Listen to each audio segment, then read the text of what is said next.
Jackson. Woo! So we ready to go? Okay. 3, 2, 1, go. So, should we do roll call? Claris? I'm Proto Magical Girl. This is Witch's Hex. I'm Memory TAS. This shoulder here is Kirby Master. Hi, Kirby. Hi. What's up? Hi. So the game starts out off with a bunch of cutscenes. I think this one is like about Dark Samus escaping from some Phazon or something, or Yeah, I'm not quite sure what's happening. I in don't this cutscene, remember actually. either. Plot. This is the sequel to Metroid Prime 2 for the Nintendo GameCube. this game came out in 2007 with like less than a year after the Wii launched, and that will become very evident in like a couple seconds. Point of controls. Ooh. Welcome to the future. We now have pointer controls instead of holding R and L to aim. Yeah, there's going to be a lot of random, pointless motion control things. throughout They're this not game. pointless. They add immersion. You gotta have the immersion. Metroid's all about the immersion. You must feel like you're in the world. Poke, poke, poke, poke, poke, poke. That's like one of my favorite parts of early game. Yeah, the start of the game is the only time you can poke it without losing time, so you got to do as much as you can here. Wait, this code is always the same. Oh. Okay, so this is pointer controls, and so this is not the setup I'm used to sitting in. So, like, at Game the, might be slightly off. yeah, at the start at least. Hopefully you'll adjust. Sorry. So coming up is pretty much the Ooh, tutorial I area. pointed towards the screen. Truly, truly beautiful content. The future How of immersed video did you games. feel? Yeah, this acts as a tutorial section, and there's a bunch of targets you're supposed to shoot. And there's quite a few spots in early game where you're supposed to shoot targets. Claris is going to be using an option called lock-on free aim, and she's going to keep that off for the early game until after a certain point in the run where she doesn't need to fire at targets anymore. Yeah. Lock-on free aim is an option where if you're locked onto something, you can still aim outside of that target range. So it has both advantages and disadvantages. So right here is something called a spring space jump, where you basically use either a bomb jump or a spring ball jump, and you need to get an instant unmorph by having the camera stuck in the wall. Then if you get an instant unmorph, you can jump within A third of a second. a third of a second. Yeah, so what I just did there is that there's a long cutscene in that room that you can't skip. You just have to. I can't do it right now. Can't draw. I can't. So yeah, what I did was unload the room and come back, and so that's a lot faster than just standing around waiting for the cutscene to end. Skipping the immersion of watching Gore getting scammed.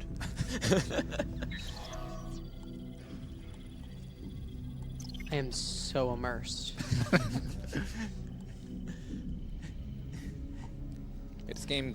This area kind of just has a lot of, oh, we have motion controls, just point around and try these twist things out. It's very clearly an early Wii game, for better and worse. Yeah, there are some parts where it works fine, and the pointer controls I think are generally pretty solid Yeah. if you're used to the setup. Yeah, I am not used to this.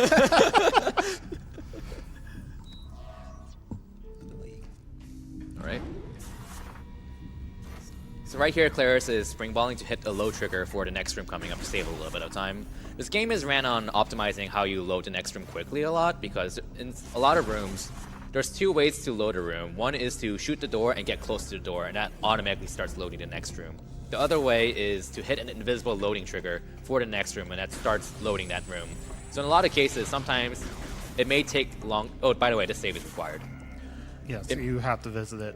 You don't have to save, but you have to visit it. But there are cases where, like, sometimes just hitting the load trigger more quickly is faster overall, even though it takes you longer to reach the door. Yeah, that's the thing with this game, is that the loads are really slow. We'll definitely be seeing a lot of that later. For those not initially aware, the Metroid Prime series tends to hide its loading screens behind doors. So whenever a door is taking long to open, that's because it's loading. It's all part of the immersion. I mean, that's what happens in real life. You go through a door and you just kind of have to stand there for 5 seconds until the door decides to open. Like, that's what I did trying to get into the stream room. That's why setup took so long. It was just loading really slowly. So yeah, This run is now family friendly because you skipped Admiral Dane's line. Damn. yeah. So there's a line where Dane says "damn," but in the European version they censored it to "no." Like, it's a teen-rated game, so I don't really see the point. But it's a Nintendo teen-rated game. Oh, so are you going to save the soldier or not? Are you gonna horrifically murder the soldier Or are you not? going to gallantly save the soldier here? Which is it? Make your decision.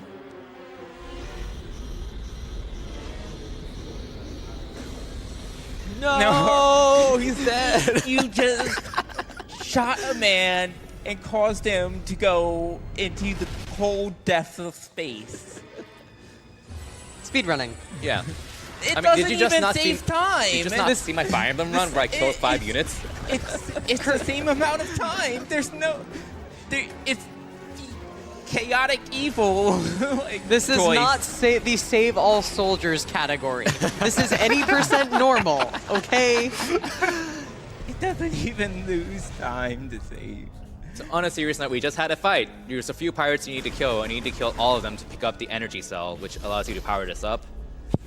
And it activates another fight with a bunch of mini crawl tanks or whatever. And there's a cutscene that's going to happen soon where a crawl tank will open a space for you to roll in, but that only happens after you kill a certain number of enemies in this room. So you want to kill as many enemies as you can quickly until this crawl tank under the ground here spawns.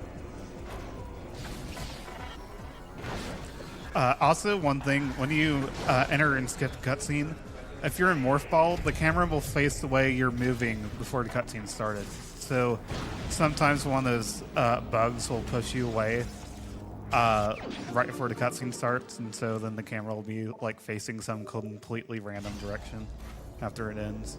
So you gotta look out for that. So Claris is about to open up her scan visor, and you have some 4 visors in the game. You start with the combat and scan visor. Scan visor is not used very frequently in this game, not as much as Prime 1 or 2, but it allows you to scan stuff and sometimes activate certain terminals. And occasionally you do still use it to do the little side dash maneuver, but it's really nerfed in this game. Yeah, even over Echoes. Scan dashes are really nerfed compared to especially Prime 1 and 2, but they do have their uses here and there. So right there, Claris jumped on a rail to skip going around a room once, and she's taking these nice little shortcuts to pretty much skip this entire room and get missiles. For whatever reason, Samus starts with Space Jump, Bombs, Charge Beam, Morph Ball, Varia Suit, but doesn't start with missiles. I don't know why. To be fair, Varia Suit is no different, like doesn't really do anything different in this game. That is true. And also, they got tired of speedrunners skipping Space Jump. Yeah. I got tired of skipping Space Jump. So. Skipping Space Jump is not fun in Prime 1 or 2. Well, Well, for some people. it is. Some people it is. So there's a gimmick with those enemies. You're supposed to shoot the one that doesn't have a blue barrier, but you can just skip it by rolling through them. And take it like, oh no, like 1 damage. Gasp. We like to live on the edge here in Metroid Prime 3 Corruption for the Nintendo Wii. So here's the first boss, Berserker Lord.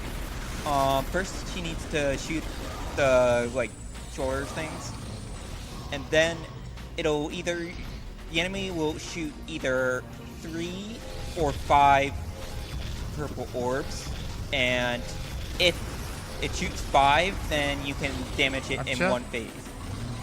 It you takes can 4 to open it. destroy its shell. If you get 3, you have to just try again. Yeah. But she got the good luck, so that fight was very fast. It's a really well executed fight. One thing about loads, if you play the trilogy version on Wii U eShop, then the loads are much faster due to being digital. But they fixed a lot of things in the eShop, in trilogy version, not eShop. So it actually ends up being slower to do a run on that version, even though the loads are so much faster. So, another thing about that trilogy version, if you play the original Wii version, the loads aren't faster and in fact are slower. yeah, don't play the disc version of trilogy. That's not good. Yeah, so we just landed in Norian, which is kind of a side area that you can revisit here and there. It's like it's the first area of sorts, so we're still in a bit of tutorial land. Yeah, this game has way too much tutorial stuff. More targets. Woo! Good job. So she's gonna go ahead and get another major upgrade here called Grapple Lasso, and do a quick scan dash here. This is the first of quite a few grapple upgrades in the game, don't you think? Yeah, 5 of them. Grapple Lasso is an upgrade that allows you to use your grapple beam to rip things off or pull things. So it doesn't actually let you swing across like grapple points like in Prime 1 or 2. There's a separate upgrade for that you'll get relatively early in the run. Ooh, motion control! Motion controls! Woo! Immersion! Your right arm is like so immersed. Well, my left arm is going to get into it too soon. Yeah, the grapple lasso uses the nunchuck instead of the. Whoa! Whoa! So yeah, also every time you use the grapple lasso, you always want to beat it in the air when you use it, because it saves like probably like a second compared to using it on the ground, because there's always like a pause before you try to swing a grapple lasso if you use it on the ground, which is why Claris is jumping between every grapple lasso here. Here's another E-Tank. E-Tanks are pretty much the most important expansions in the game. Missiles are kind of useless. And we'll explain more about that later on, about why energy tanks will be really important. Oh no. Oh no. Not only that, but it's pretty much in your way here, so you might as well get it. Yeah. Okay. Just pretty much just So rolling our way. everyone's getting blown up here. I don't care. I'm just Yeah. going to run away. Wow, you used the missile? Yeah. Wow. Okay. It travels slower. There's a bunch of mines that are hard to see on the ground here. You want to shoot them out. You don't want to try to roll through them or else you get knocked back. Now here's a pirate fight coming up here. The next set of pirates will spawn the moment you kill 2 of them. So Claris will try to take out the 2 weaker pirates as soon as possible. They only take 1 charge to kill here. And there we go. The next set will start spawning. Yeah, and that's the last I need of lock on frame being off. So This is the right way to speed on the game. yes. These 2 pirates have a bit more armor, so they take a bit more to kill. And there are also shield pirates, which the gimmick is that you're supposed to grapple lasso the shields up, which I actually kind of like, but you want to just kill them before they bring them out, so you can just kill them. It's immersive. It's immersive. True. So these flying pirates have a tendency to break out of your lock-on, which some enemies can just do in this game, but you can just re-lock on immediately. Their hitboxes don't make sense, so sometimes you'll just randomly miss them. And then now there's a pirate ship that's going to come, and Claris is going to try to hit it with 4 charge shots and a missile to blow it up. There we go. And this NPC here, he is Rundus. He is one of the 3 bounty hunters in the game, and we're not going to see much of him, which is unfortunate because he's pretty cool, IMO. Interesting thing about this game is that it actually has a lot of voice acting for a Nintendo game at the time. Does. And they even hired some decently well-known voice actors. The biggest one being Christopher Sabat, who you might know as the voice of Vegeta from the Dragon Ball franchise. Who does he voice again? Vegeta. Like in No, this game? no, or in Oh, this game. Rundus. Oh, forgot about that. Rundus. Vegeta. Alright, so your goal in Norian is to activate the 3 generators. This is the first one Claris is in, and there's a kind of a mini-boss fight coming up where she has to destroy these flying little robots. No! Oh! Wow, that just happened in practice too, and that's never happened to me before, so I don't know how I messed that up like that. Yeah, there's no real luck in this fight with where they spawn. So if you know where they spawn, you can just predict where they're gonna be and just kill them. But if you miss a shot, then this is kind of a fight where things go to hell. Go downhill. Better adjective. It's a team-rated game. So, there's sort of waves. So once you finish off the first wave, like you know where the next set will spawn. Yeah. So even if you screw up the first phase, you're not totally blind. Alright, so there's kind of a little morph ball puzzle here where she has to roll around these morph ball tunnels and activate these morph ball bomb slots. You are thinking of the wrong room. Oh, I am. You're right. Thank you. So the generators all have the same basic designs, which is why Kirby mixed them up. Yeah. What in the name of?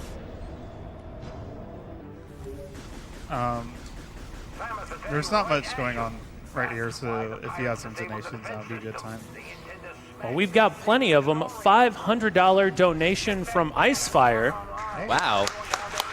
Thanks, Icefire. And Icefire says, insert corruption quote here. Catch.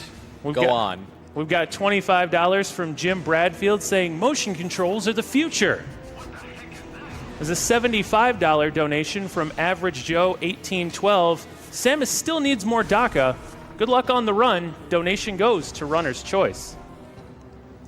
I don't know if we mentioned that spring balling uphill slopes is faster.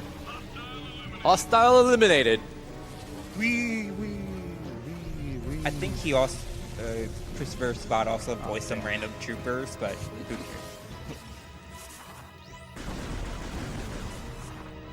cares? Using spring ball involves flicking the Wiimote, which can sometimes be kind of unresponsive. I think you mean immersive. Yes. Don't I just? Failing the spring ball with the flicking a Wiimote is very immersive. Yeah, because if you like roll into a ball and try and flick your wrist to jump in real life, it won't work. Exactly. Immersion. All right, here is one of the best NPCs in the game coming up. His name is Gore. He's another bounty hunter like Rundus. I have no idea who his voice actor is, nor Gantreatus. I just know Rundus. All right, we have to get ready for this.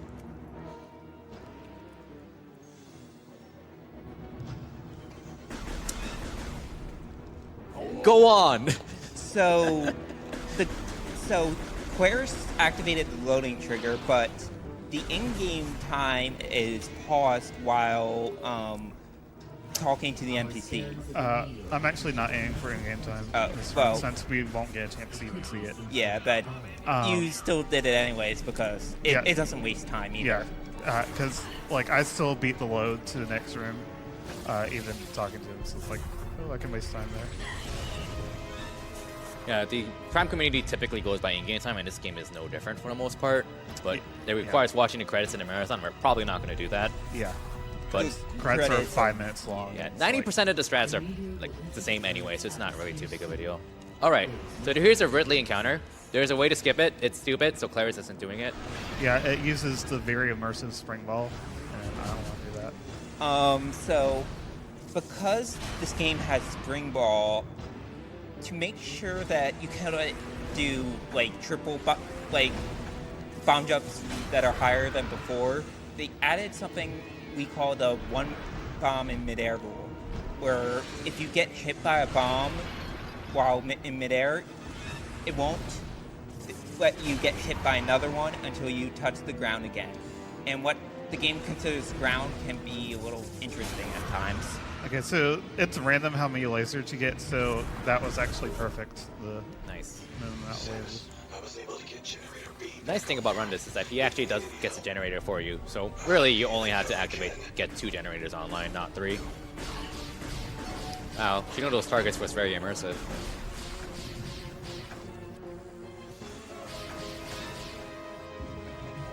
I too will play Simon to open doors. Yeah, for sure.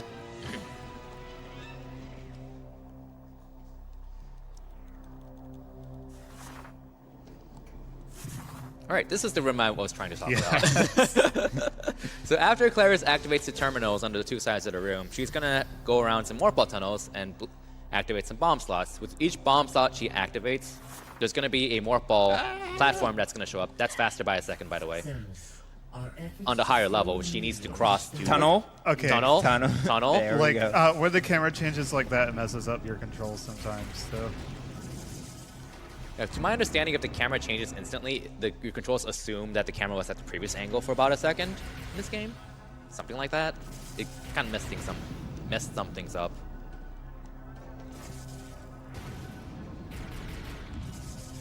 And so...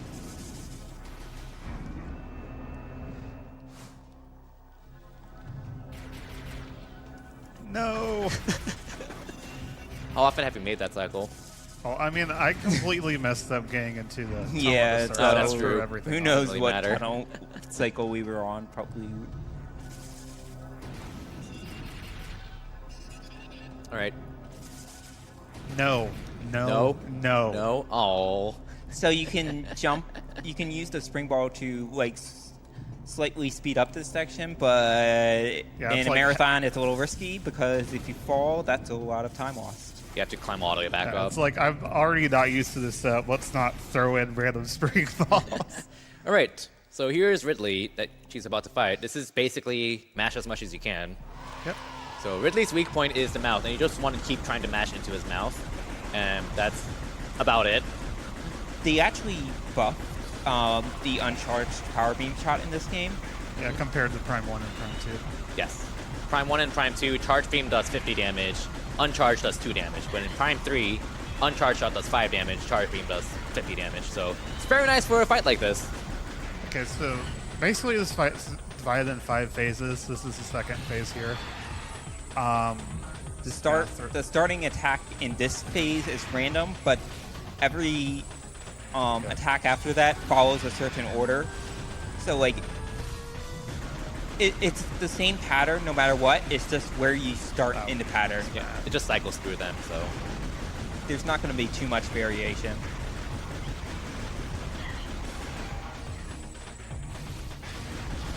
did that land? I think it hit the fireball. I think so.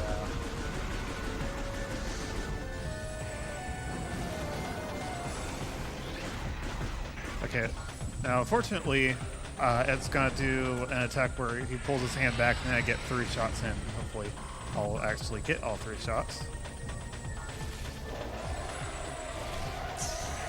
Nope. Your aim typically is a bit off just because of the physics of constantly falling down. Yeah, it's kind like of you're very constantly annoying. moving around, so. Yeah, so like if you fire a missile, for example, you'll actually fall ahead of the missile for a second.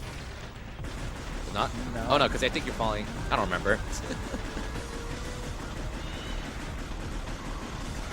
This is a very, very tall thing. You can see the meters counter. We're still 10 kilometers away from the bottom. Somehow you don't die like long before then. Like you'd think you'd hit terminal velocity or something, but no.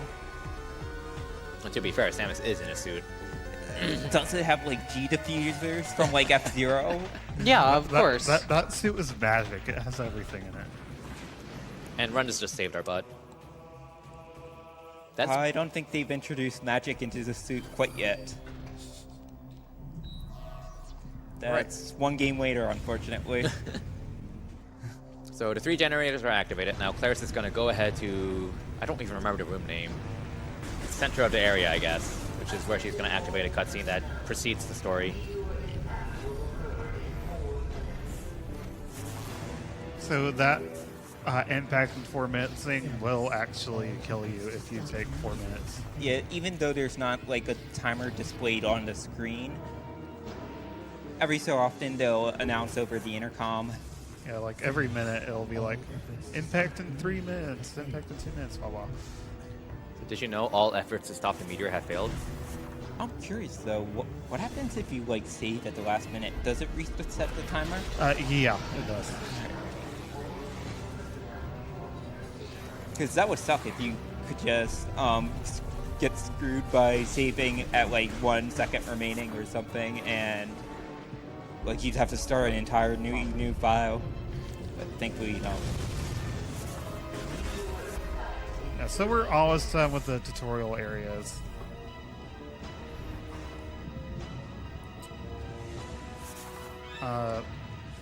Now would be a good time for some more donations, probably. All right, we've got $150 from Jimmy Jim saying, so psyched for Metroid Prime 3. Samus loves speedruns and hates cancer. We got $50 from Example Daniel saying, finally Metroid Prime 3 after the first two have been shown at AGDQ. I look forward to Metroid Prime 4 when it comes out this or next year. Side note, do Metroids taste like chicken? And there's a Personal experience? No, they do not. There's a $25 anonymous donation saying, Samus is love, Samus is life.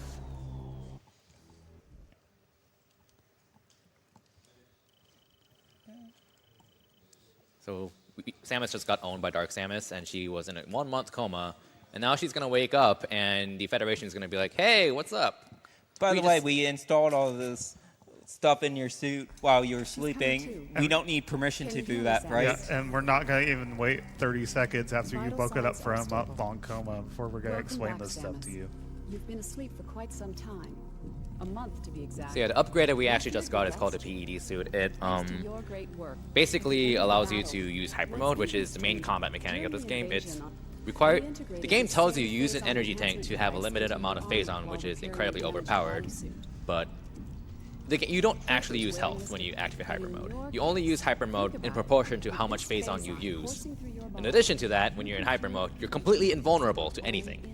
Yep. So you can literally just turn on hyper mode, take some hits, turn it off, no damage taken. Yeah, it's my best friend over here. So In an old interview with some Retro Studio staff members, they said that hyper mode would be a speedrunner's best friend. Yeah. They could have made it a little less friendly. It's sort of it's better. so overpowered that everything else is just terrible to use. It's not overpowered because that's exactly how they designed it. That's the thing. Like, it's more over centralizing. Yeah, I guess. Mm-hmm. Because everything else becomes near worthless compared to hyper mode. Like, you could either you can either kill an enemy with hyper mode and have it take a couple seconds, or you can decide to kill it without hyper mode and have it take an entire minute. That's a bit of understatement sometimes. Not even kidding. There's also a lot of enemies that can enter hyper mode themselves, which in that case you pretty much have to use hyper mode on them. So, in other words, we're going to see a lot of hyper mode in this run, and not much use of other weapons. For reference, an uncharged Hyper Beam Shot does 50 damage. A charged Power Beam Shot does 50 damage. Yeah. And charged Hyper Beam is basically a Gatling gun of sorts of regular Hyper Beam shots. Shoutouts to that trooper. He has some crazy armor to be able to be immune to Hyper Mode. Like, that's just insane. If you did that, if you shot a trooper in some of the other rooms, the ship would get pissed off at you. Yeah, the game actually spawns a turret in that room and shoots at you, and if you do it too much, it actually kills you in one hit. It's actually pretty funny. Alright, so this is where the real game begins, where we can actually start exploring and stuff. So, the general trend of the game, casually, is you're supposed to go to Brio, then Elysia, then Pirate Homeworld. And you have access to Brio and Elysia, the first two major areas, right off the bat. However, Elysia is completely blocked off by a Hyper Ball Barrier, which is an item you're supposed to get in Brio. So Claris is going to go to Brio first and get Grapple Swing. Not strictly required in the game to beat it, but it's very useful. Let's say it is. Okay, let's say it is. It's required for sanity. For sanity's sake. If you don't want to, like, go out of bounds for hours at a time, then you need Grapple Swing. Yeah, and out of bounds is very slow, so you want to avoid it whenever possible. So the Grapple Swing is just that important.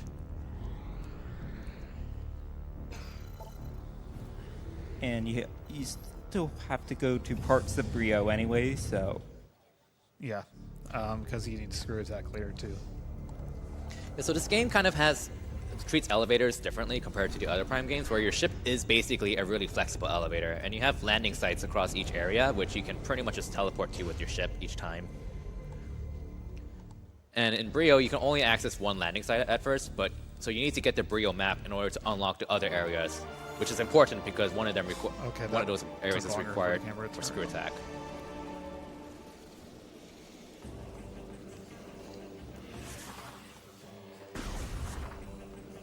I hope everyone's enjoying the immersion so far. So immersed.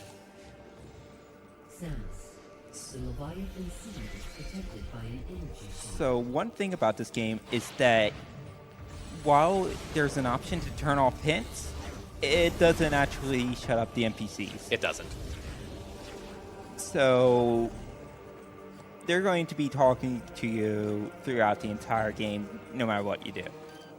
On the other hand, this means we can give them tasks when we ignore what they want you to actually do at that time. You actually want to avoid some of the dialogue boxes and not advance them because that actually forces the game to load them, and they can take some loads take longer. So don't talk This to is the another NPCs. spring space jump here. It skips like most of this room by going straight to the top. Yeah. Normally you have to activate 2 bomb slots, but if you just go to the last one, you only have to activate that. That opens the path to grapple swing. And also a nice shortcut here. Yeah, so what generally happens is that when you get a message like this, it's gonna keep repeating constantly because cutscenes happen and then reset it. So it's like, in case you really didn't know that the Leviathan Sea is protected by an energy shield, we're really gonna let you know like 5 times. Did you know that the Leviathan Seed is protected by an energy shield? No, I didn't. Oh, well, here's a reminder. Wait, what was that again? Did you know the Leviathan Seed is protected by an energy shield? Oh, cool. Thanks. All You're welcome. So here's really the first introduction of what combat will be like for the rest of the game. Bye. Bye. And that's combat.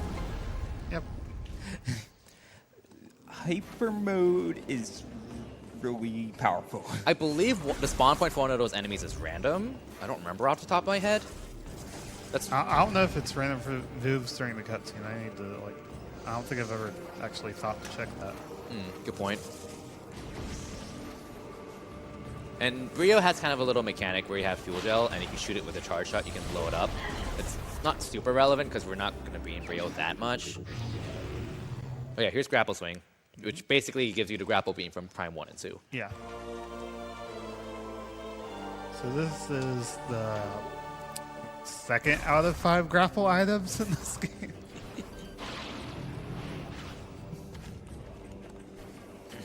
And now she's going to go ahead and get the Brio map, which is on the other half of this area, pretty much. She's going to be doing some pretty significant skips here. She's going to use another 2 SSJs. One to get to that ledge up there. SSJ is spring space jump. Yes, spring space jump. We're going to use that abbreviation a lot. So that skips taking the grapple points that are across the room and climbing to the top. And this skips having to grapple lasso some of those grates off and then rolling through the Morphball tunnel.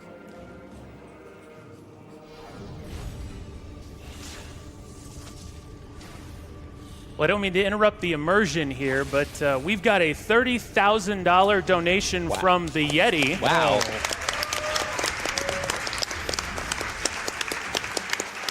And it says, "Hey all, Yeti here. We're so happy to be back at AGDQ with amazing teas for you. Your support has been overwhelming. We've raised $30,000 for the Prevent Cancer Foundation. Thank you for your support. Shout outs to our Yeti family who make our participation possible. Thank you, Yeti fam. We love you." And just as a note, that pushes the total amount donated over $300,000 for AGDQ. Woo, woo, woo, woo! Let's go. 3K and counting. 3K. 300K. It would be kind of bad if we'd only There is raised like so much 3K immersion by in this now. Oh my god. The immersion of failing to rip something out. Like I'm really an electrical engineer. Oh, that took my energy tank away. That's not good. Oh, that is actually kind of a problem. There is a kind of it's not gonna matter other than like 2 seconds lost maybe. okay. There is a kind of a mini boss-ish fight coming up soon. So yeah, now she can go to Fiery Brio, which is where Screw Attack is. That's not relevant right now, but she does need to come back later in the run for that. So right here, I'm gonna do a slope jump, which is just a jump against the slope to jump higher. And I jumped high enough that it's actually gonna spawn me up here instead, so I can get this missile. Now, missiles are not very useful in this game, but I do want some of them, so I get missiles that basically cost no time to get. And see, all that time getting that missile, I still beat the load to the next room. Yeah, this game's loads are very good. So here's the fight coming up. There's going to be multiple enemies that fall down, and you have to kill them. The spawning point for the first two, I believe, is always the same. But after that, every one of these enemies that spawn will always spawn from the far side of the bridge. So Claris is going to stay on this bridge and just keep shooting them.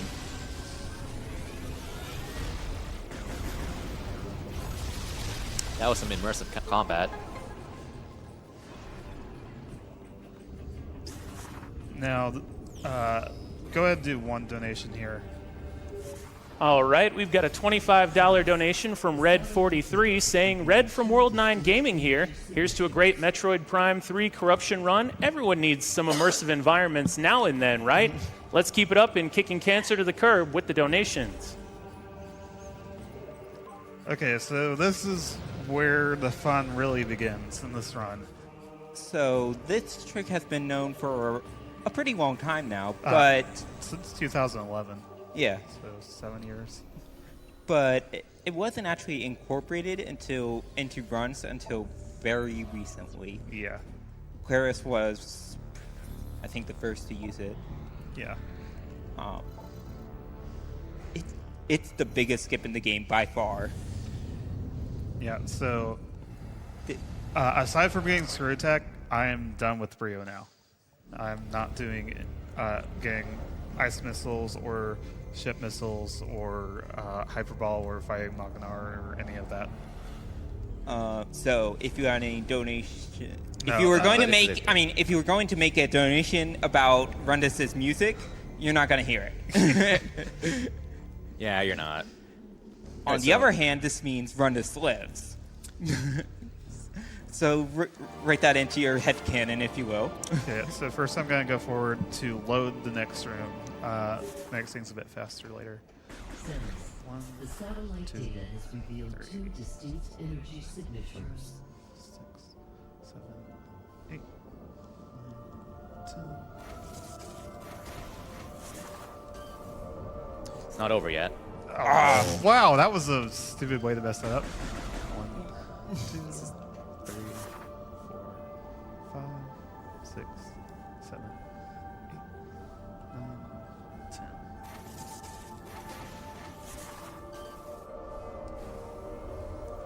Yeah, this is really good for it. Okay. That's probably going to be too low. I'm probably going to fall off. So Claris is trying to edge her way to a Yeah. standable spot, but in this case, she landed too low on the collision. 2, 3, 4, 5, 6, 7, 8, 9, 10. 1, 2, 3, 4, 5, 6, 7, 8, 9, 10.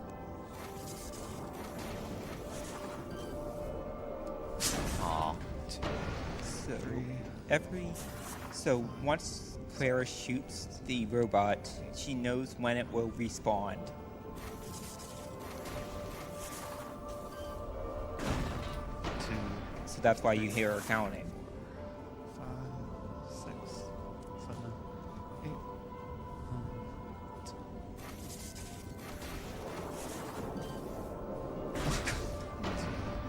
3, 4, 5, 6, 7, 8,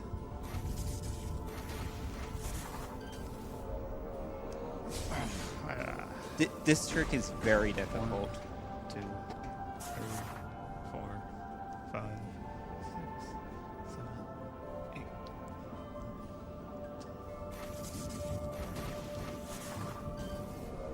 Marathoners, everyone. Yeah, like the fact that this trick was known for like 6 or 7 years, but hasn't really been used in any recent runs. Really goes to show how difficult it was. To be fair, there was also a bunch of other hard tricks that were later routed out. There's a lot of really difficult tricks, including this one. There used to be Even more. way harder tricks than this. Okay. 4, 5, 6, 7, 8,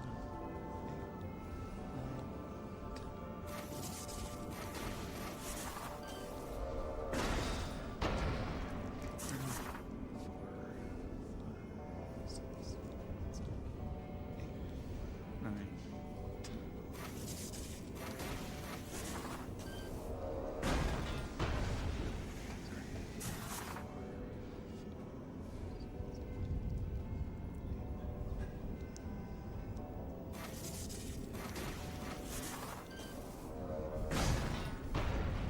You got this. 6, 7, 8, 9, 10.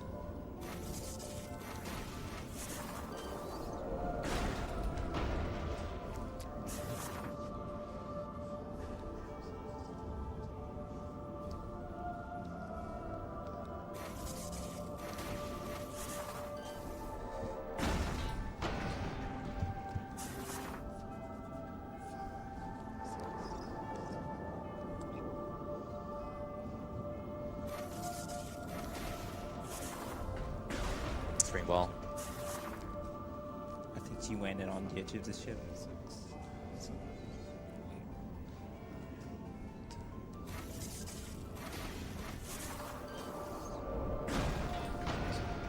Everything about this trick is just it's kind of silly, honestly, just how many little things.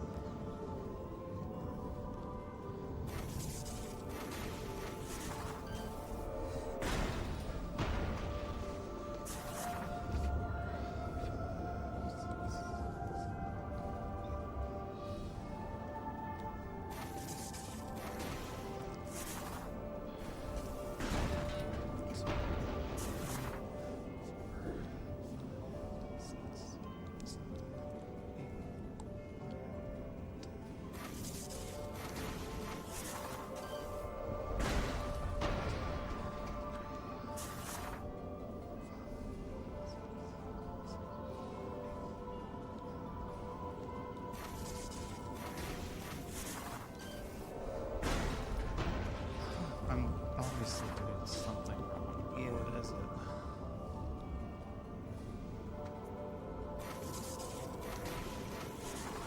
Oh, sweet.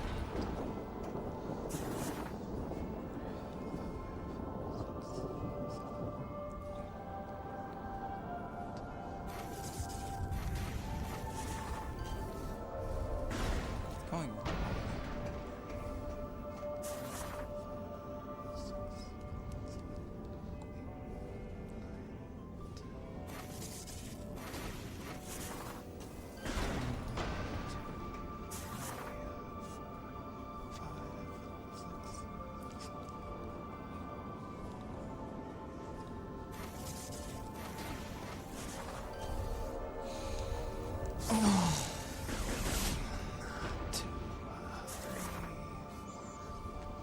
You have to get this, and then it's not even over. This trick is.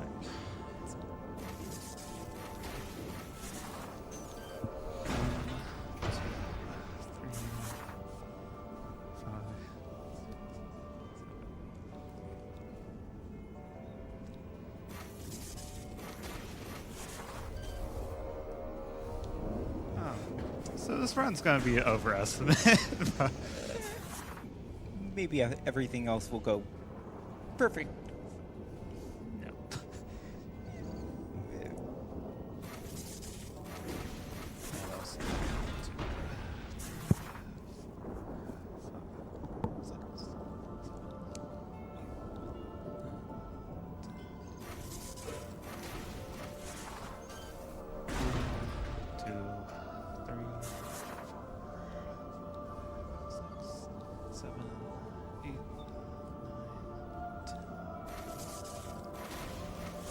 Whoa, camera.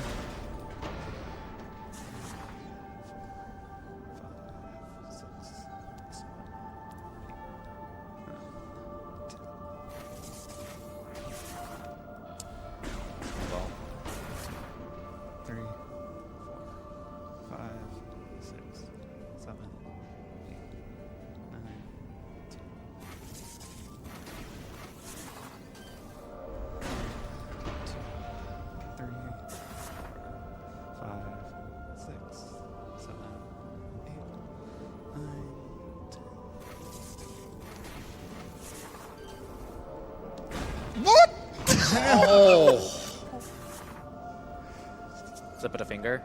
Yeah.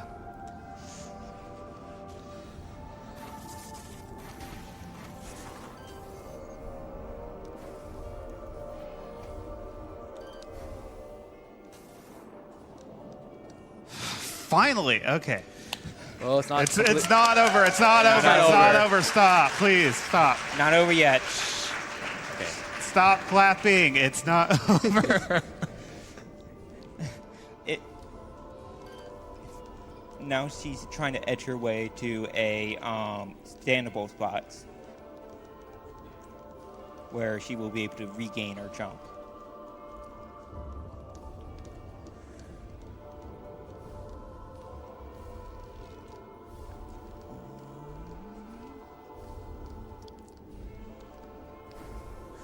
Now it's over. That trick is. Good Oh job. my gosh. Okay, so for reference, about half the time I do this, I pull all of that off first try. So, yeah, sometimes it's Marathons pretty- happen. It's pretty precise, so like if you forget how to do it, kind of, because like if you're a little bit off, I think most of those times I was doing it too early and didn't realize it. All right, so what she's trying to do here is climb up to the top of the room from out of bounds, and then she wants to make the game think she's on the next room. And the only way to do that is pretty much is to get to the door to the next room. So then she will immediately transition the room back. So yeah, now she jumps from here. Now the game thinks she's in the first room, and she's going to go back inbounds, but the game, but she's in the quote wrong room, which is going to affect the physics for this trick coming up here. And there's a puzzle there you see there with all the blue orbs. You're supposed to have Hyper Ball to blow that up, but she doesn't have it right now. Okay. There's another way of getting around this, but it sucks. Yeah, you don't want to. Okay, let's put it this way. If I didn't do this trick, I would have to do that earlier trick again. Boy, watch that. All right, so this trick is kind of interesting. So there's a counter for this puzzle that counts up to 9, and when that counter hits 9, the puzzle's done. However, when you destroy a blue orb, that counter goes up by 1, and then after 3 seconds, counter decrements by 1. So what you're supposed to do is be in Morph Ball and zap everything at once.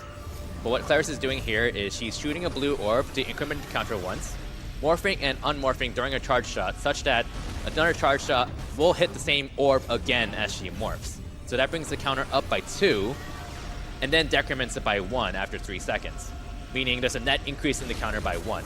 And so she needs to do this successfully 9 times, and then the puzzle will solve itself.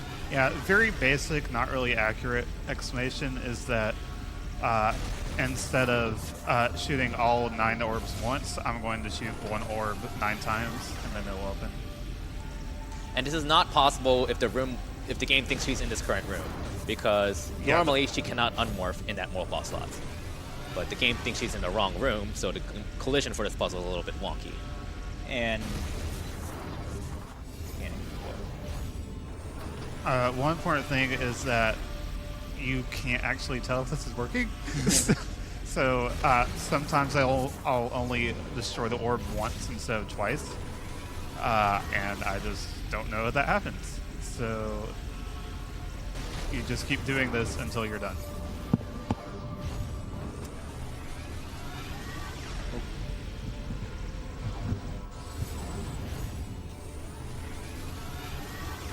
We've got a $322 donation from Dice Guy D30. There we go. He said, time for today's randomly rolled donation of 10 30-sided dice in honor of my father currently undergoing chemo.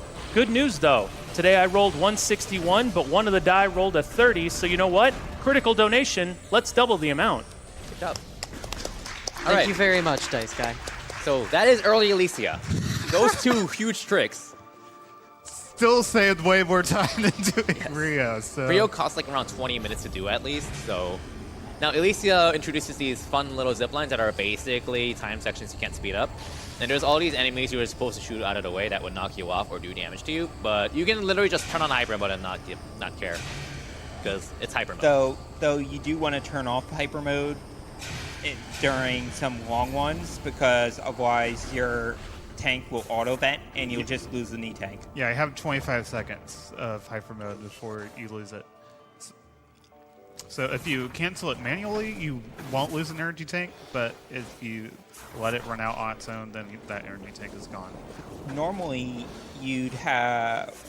by this point, you'd have a mechanic in play called corruption, where after a little short amount of time, in hyper mode, the meter starts to rise, and you have to.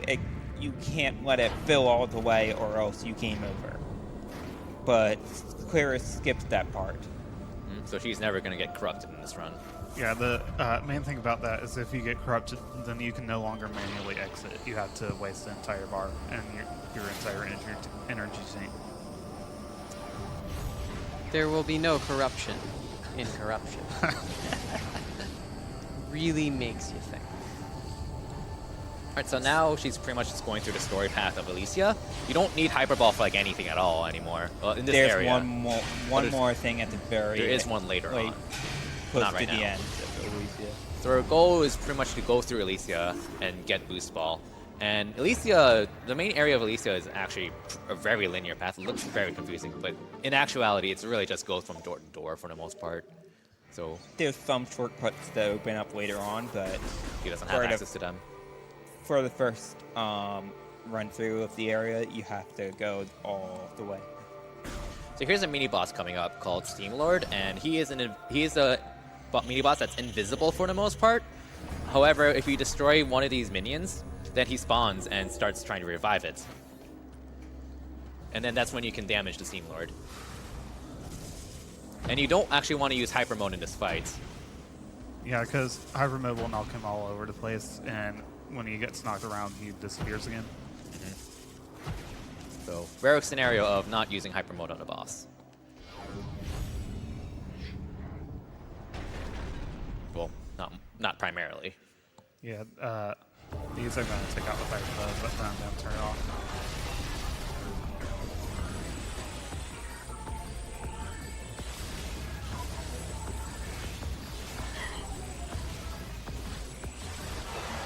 Yeah, I also need to make sure I keep my distance from the boss, or else it'll like notice me and disappear.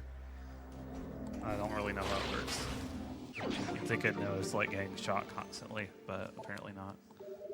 Just getting another energy tank here. It's practically free, and as Hyper Mode does use up energy when you use it offensively, you want as many E-tanks as you can that aren't out of your way. I think you end the run with like around 5? Yes, 5. So, Energy tanks will play a different role at the very end of the game, but we'll talk about that when we get to it.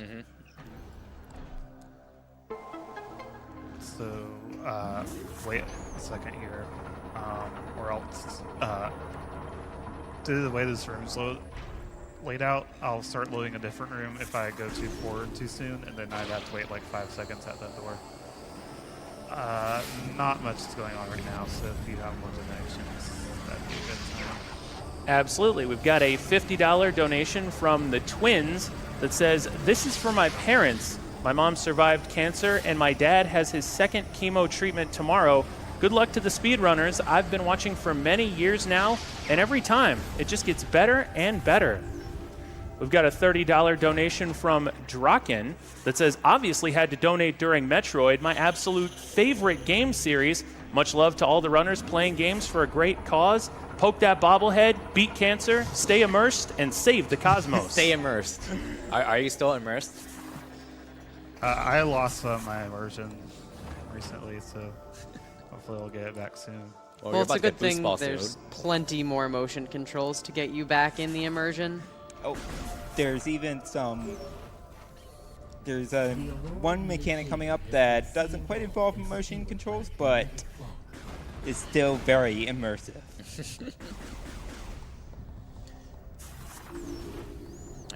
I think we have time for a few more. Yeah. We've got a $30 donation from Omicron54 that says, as Samus shall be freed of her corruption by Phazon, so shall our world get rid of cancer. Good luck on the run. There's a $26 donation from Armadillo64 that says, Samus, all efforts to stop this donation have failed. Yes. And of course, a $25 donation from Trainer Emily that says, save the animals. Wait, wrong Metroid game. Okay, one quick thing. That ice missile lock door is not an ice missile lock door. It is a normal missile lock. Yeah, so You don't need the ice game, missiles. The game doesn't expect you to be at this point without ice missiles, which are obtained by fighting Grundus. And so there's no real reason to distinguish between ice missiles and regular missiles here. So the ice missile locks actually are vulnerable to regular missiles. That's just in this area, though. Like, the ice missile locks in Brio and Norient are actually ice missile locks.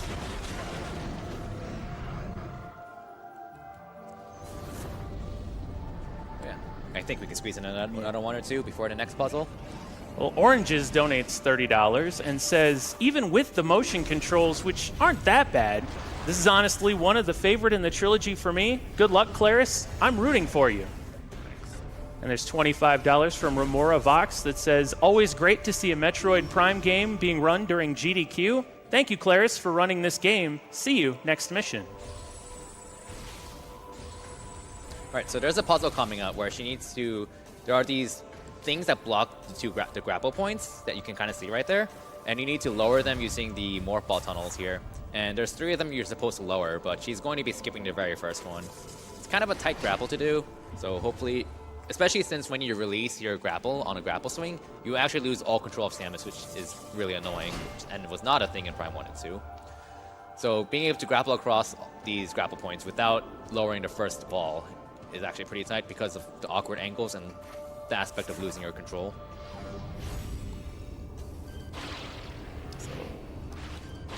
Ooh, got it. There we go. Yeah, sometimes if you can lock onto a grapple point, you just don't grab it. I think it's if you're like at a really steep angle or something. It's kind of silly. But yeah.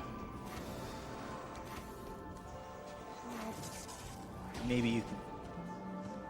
One more. We can do one more. We've got a $20 donation from Flydon that says, corruption was a favorite of mine. Can't wait to see it beaten far faster than I can. Good luck, Claris. Alright, so there's a mini-boss coming up called the Defense Drone, and what you need to do is knock out the antennas behind it. Really easy to do with Hyper Mode thanks to its Gatling gun charge beam. And then that opens up its weak point, which you grapple lasso, and it can start damaging it. And then usually, well, I don't think anyone's ever rounded this besides me for some reason. But I'm sure someone must has at do. some point. Probably. I haven't.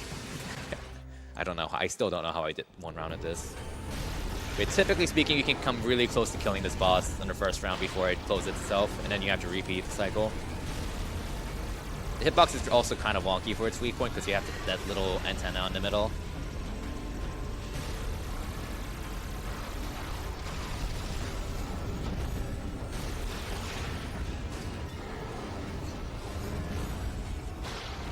And she's periodically turning off and on hyper mode again because, again, if you wait too long, you auto vent, and you don't want to use up the entire energy tank, and 2, you don't want to auto vent when you're actively using hyper mode. That's actually not the reason I'd do it in this fight. It's so I'll have a full bar at all times. Oh, that's fair. Yeah. Because I don't want to use up the whole bar and run out of hyper mode early. Alright, so now that she has boost ball, this will be her primary method of movement for the rest of the game. Yeah. I believe rolling is just around twice as faster than just walking in general. And since you can boost ball now, it's even faster. All right, this is a very immersive mechanic. Just keep spinning around. It's time to noom. It doesn't even matter if you boost at this point. You can just, as long as you're moving, it'll continue to rotate. Yeah, so you just go in the circle for 15 seconds. As opposed to And like 1 second in Prime 1 or 2. I'm going to do that about 7 times in this run. Because it's so thrilling to go in a circle like that for so long.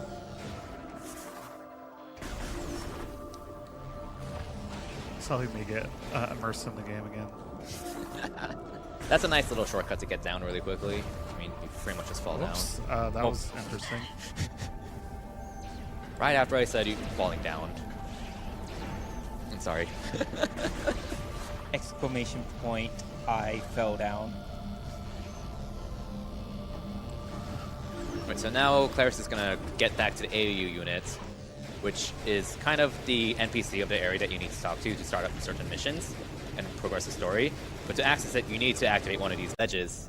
For the immersion, if you jump into them, you can grab them and climb up the ledge for whatever reason. I too only grab onto things that are green. I Yes. think the explanation is that they're magnetic. I don't think there is like a plausible explanation for this. They just wanted to put power grip in the game, like into your mission. Samus just really likes the color green. You'd think she'd make her suit green then.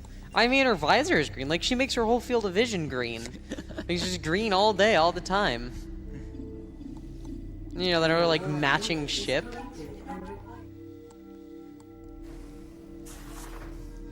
It's one of my favorite things about Metroid, how she has like the suit, and then the ship is just like, it looks like the suit. Like, she really likes the suit, or maybe the ship came first, I don't know. Right, so there are these work bots that come out of here. For each portal, the next work bot will spawn after you kill the previous one. So Claris kind of wants to just kill all 4 of them at the same time, roughly. So they all keep spawning roughly at the same time. Because you're effectively bottlenecked by the last work bot you kill. And these enemies are very weak, only dying to 1 hit each. Even without hyper mode, they die very fast. Well, Proto mentioned green. There's a lot of green there.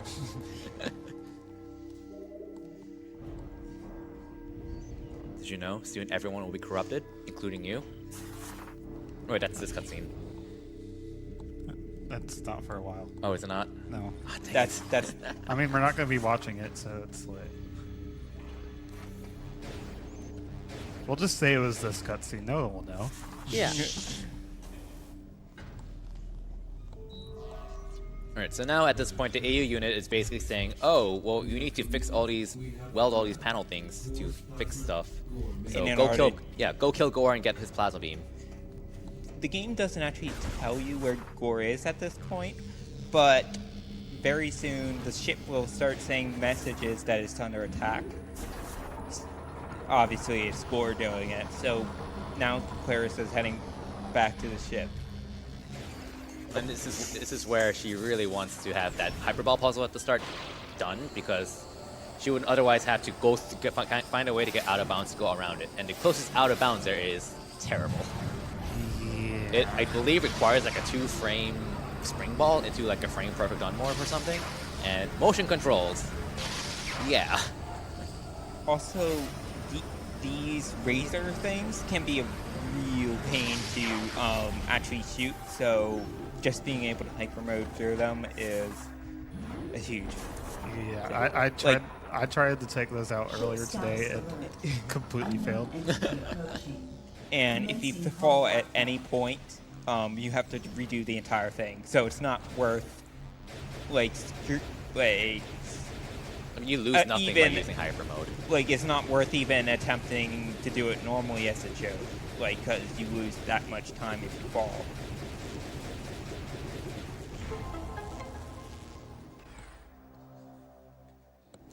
So Claris will actually jump before morphing to cut out a boost.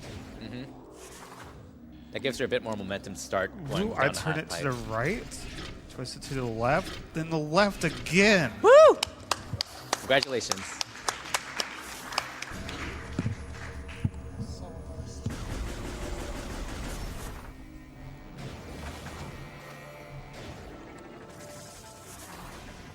Finally, a video game that gets me and my want for twisting things to the right and then the left and then the left again. So this is a pretty valuable shortcut to skip part of the backtracking, which requires boosting around for like 15 seconds again. still faster than going through all the zip lines. Yeah. Okay.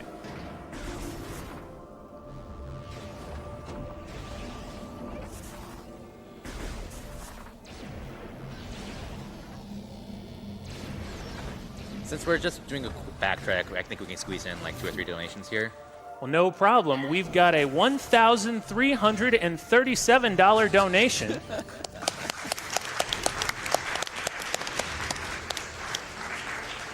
That says twice a year there comes a time to donate some money with Rhyme. A week full of fun, game after game, quite speedy at that, nothing lame. In the winter they gather around to stomp cancer into the ground. For summer break, their orders, a healthy amount to cross borders. The GDQs, that's the trick, where awesome games are done quick. Fantastic. That was beautiful. All right, so Claris is about to fight Gore. The first bounty hunter you're supposed to fight, totally. But yeah, generally speaking, what you need to do is you need to shoot Gore, I think, like on his weak point on the back, which stuns him, and then you can deal actual damage to his main weak points. And of course, her main method of defeating Gore is going to be using Hyper Mode. Just in time. Yeah, that cutscene Gore throws a chip at you. It's great. He's laughing about it. So Claris is actually going to delay like attacking Gore a bit. If she does too much damage too quick, Gore will get unstunned, and she would have to stun him again. But by delaying just ever so slightly, she can take out his first phase quickly. That's the second phase right there. Third phase, Gore, it goes into Hyper Mode, meaning you have to use Hyper Mode, which is not a problem at all. You don't have to, I think, when enemies use it, but You really should. Yeah, They- You do like 1 damage with everything else. I don't Yeah. know if that's actually I true. want to say it's 10% damage with everything else. Which Right. is like very, very weak. Especially given your other weapons are already very weak. So she just got Plasma Beam, which is useful for burning things down, burning like certain, whatever they're called. Like, what are these things? Yeah, melting them. alloys. Alloys, there we go, thank you. That was a very useful scan visor use. And they're also useful for another very immersive feature. Oh god. Why? Alright, so, do you want me to explain it? We'll explain it when we get to Yeah. it. The Though it's other pretty self-explanatory. Yeah. You can open red doors as well, which is pretty important. I think they're orange. Or orange? Yeah, I think Orange it's- is closer, I guess, yeah. I think missiles are red. Oh, we should clarify the most important part of Plasma Beam. So Power Beam charge does 50 damage, but getting Plasma Beam increased it to 50 damage. So Yeah, So, charged plasma does the same damage. And on some enemies in Brio, it does even reduce damage. Yep. Yeah, And there's no beam swapping. so charged plasma beam is a literal nerf in this game. Well, at least on Brio. Well, okay, there are a few cases where you can burn enemies. But yeah, it's kind of... it does increase your uncharged shot power from 5 to 7. Yeah, it's 7.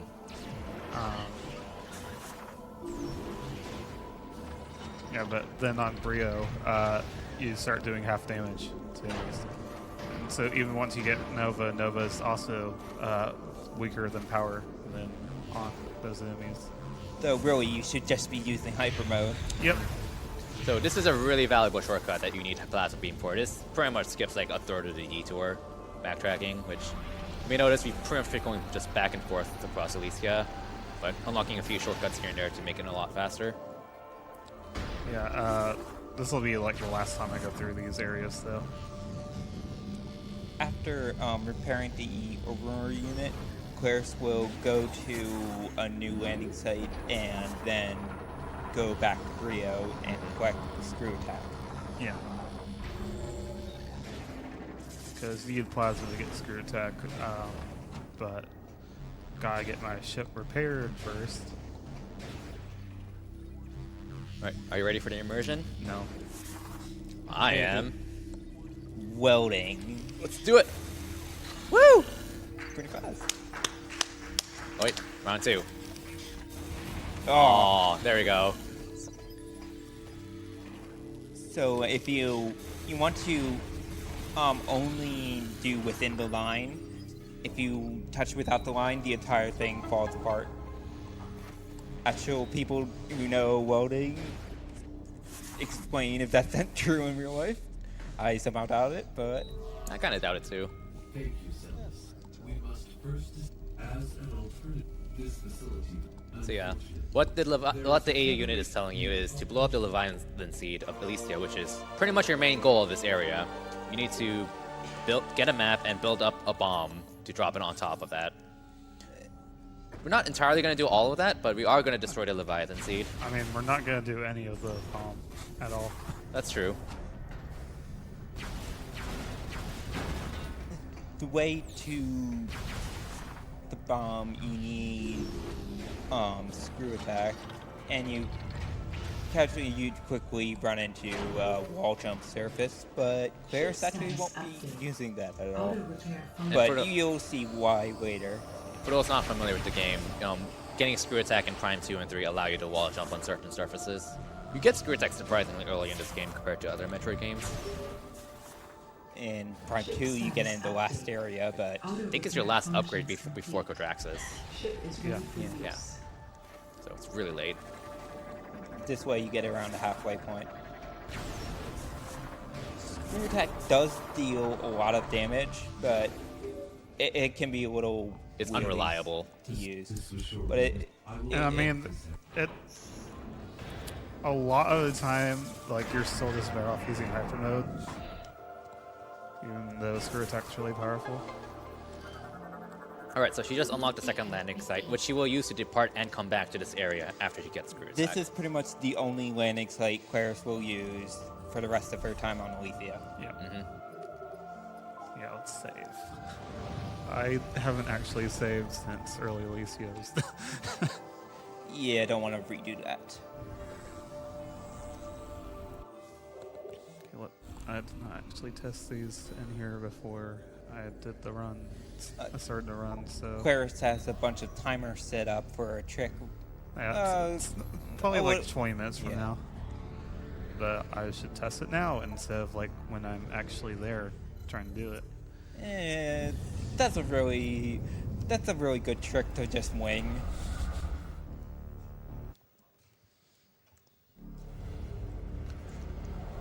We've got a $100 donation from Vooligen saying, "Hey everyone, I'm really enjoying this run by Claris, though personally I enjoy watching more speedruns without used secret worlds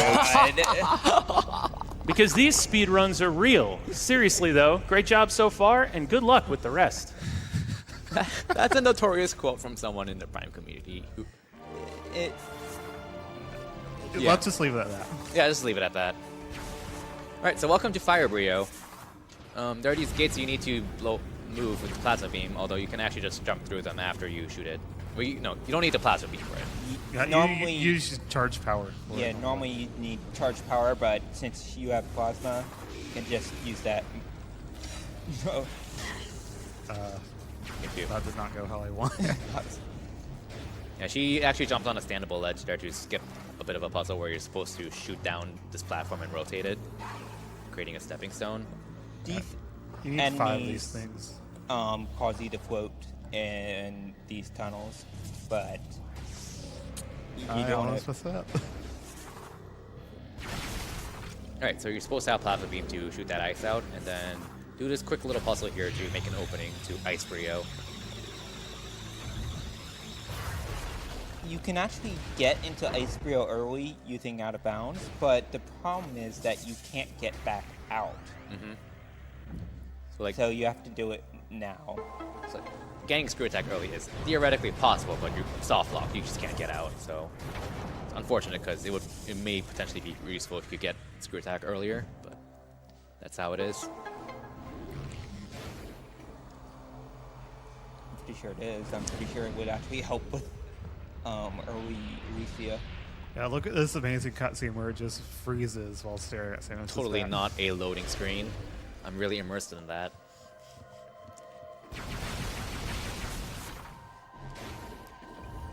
So like this ice here you can actually destroy with Charge Hyper Beam.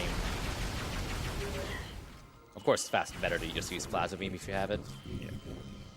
Which you better. If you don't, you're probably screwed.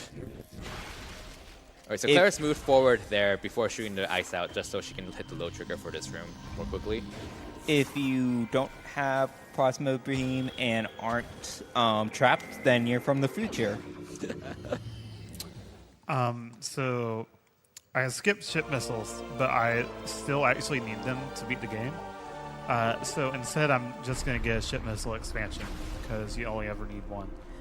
You could theoretically get a different one that's faster, but it's not. It's not reliable. Yeah. Not And, at all. and you can also just wall crawl, basically word for out of bounds travel, to the main ship missiles and get those, but that one's a huge pain in the ass. Like I saw Kirby do like part of it, and he got like to the first door and quit. Yeah, it's not fun. So yeah, that's my ship missile for the game. Yeah, if you're not familiar with what ship missiles do, they're kind of the equivalent of power bombs in this They're game, except stupid. not very That's what good. they are. Because yeah, they're pretty bad. Because you're really limited in where you can use them. They blow up everything in the room and kill every enemy, but you like can't use them in like 80% of the game, anyways. So basically, They're useless. in order to use them, you need to have a room with an open ceiling. So like half the tunnels are out. You can't use it on Alicia for whatever reason. Probably it would destroy the planet or like the station or something. I don't know. And You can't use it in Pirate Homeworld until after you disable the defense, I believe. Which Yeah. at that point is still very limited to a few rooms, and everything's dead, so there's no point. you can kill this one enemy to get an achievement, and that's about it.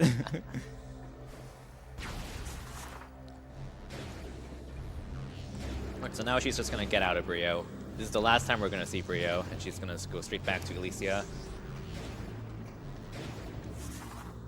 So, I think we can squeeze in a few donations here. Sure, we've got $100 from the Friendly Ranger saying the Metroid Prime trilogy is my favorite game series of all time. Kill the corruption. Climbing Coder donates $50 and says, had to donate during one of my favorite series of all time.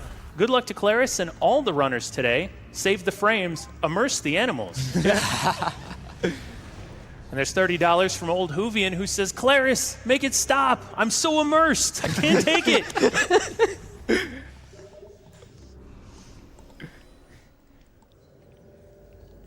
This ship is very immersive.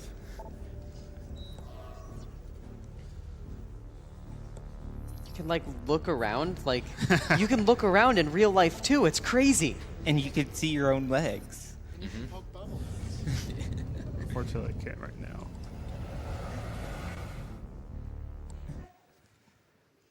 Did it like say Metroid on the bottom of the ship Yes, there? Metroid Prime 3 Corruption. Loading Yeah, screen. no, it has a bunch of game logos, not just Metroid on it. Yeah. It's like an unlockable. You can do it based on the save files that are on your system. It's kind of a neat little Easter egg. I think if you have like files from like Mario Galaxy, or There's Twilight the Princess. Twilight Princess logo on the top. Okay. I like the Easter egg. I respect it. I don't know. I mean, it's kind of hurting my immersion. All right, Claris needs to load the next room. She's gonna use a screw attack to get out of bounds underneath the next after the next room has loaded. So she's gonna screw attack down here. And in this, she gets caught on the collision of the next room, and until she bonks, and then she needs to get into out of bounds and get to the next door. Yeah, so she needs to go out of bounds here because there's actually a transportation elevator to East Elysia, but it's blocked off by another hyperball barrier, and we can't get through that, so you have to go around it with out of bounds. So this could be a good time to do a quick overview of how out of bounds works in this game. So generally, Every room is in a box. every room is in a box. No. Yes. No, please don't. Please don't. Okay. But basically, the room inside that invisible box is what you have, quote, quote, normal physics. However, outside the box is what people call ether. And when you're in ether, you're in a state of maintaining the same height and just kind of staying there, but you can still walk around horizontally. So a lot of right now she's in ether right now, but when you walk from the side of ether into the side of that invisible box, you have a 3-frame window to do a jump, which is what she's doing right now, called an ether jump. There's no real good visual cue for this, so takes a lot of practice to get down, because it's generally going to be invisible. You just have to get a feel for it. And ether jumping is the most reliable and quickest way to get to the top of a room, usually. The ether itself actually pushes you up, but it's at a very slow rate. Yeah, and right now she's on what we call the skywalk, which is the very top of that box, which, again, is ether, so you can just walk across it. And that's the hyperball puzzle she's skipping right now. Yep. Bye. Bye. Solved. And then she's going to let the next room load around her, and then she'll just get put back in bounds like that. There's a different way to skip it on the hyperball puzzle on the way back. And a lot of times when you want to get back in bounds, the easiest way to get back in bounds is just to get to a room before it finishes loading and let it load around you. But that's not something you can always do every time. When that isn't the case, you do what is something that's called a ceiling warp, but we'll get to it later. I just want to apologize to all the fans of those 15-second spinners, because that's the last one I do. Wow. No. My immersion. Okay, I'm over it. I'm not. I'm so sorry. I need more of my boost immersion. Alright, so this is Skytown East. Normally you fight a bunch of pirates here, but you can do spring space jumps to take a shortcut through this room. And also, she's going to be using another spring space jump into a square attack to get to a room that you're supposed to exit into after getting the next upgrade, Seeker Missiles. So she's actually going to be taking the path backwards to go get Seeker Missiles. So normally in this area, you're supposed to go get ship grapple and then get the first bomb piece, and then go to the pirate labs and get Seeker Missiles. Here, however, all she's doing in this area is just getting the Seeker Missiles and then piecing out. She waited there intentionally, or else that flying pirate will be in the way and knock her off. Yeah. Or it could still be in the way and knock me off. Okay, let's forget this then.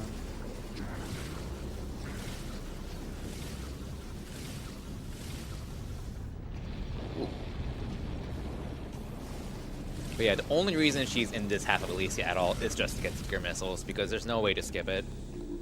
She needs Seeker Missiles for only one reason, which will be coming up. And it's also why having extra missile tanks can be helpful, just not for the actual firepower, but just because every time you fire a set of Seeker Missiles, you fire like fire missiles usually. So it eliminates some of the need to look for refills.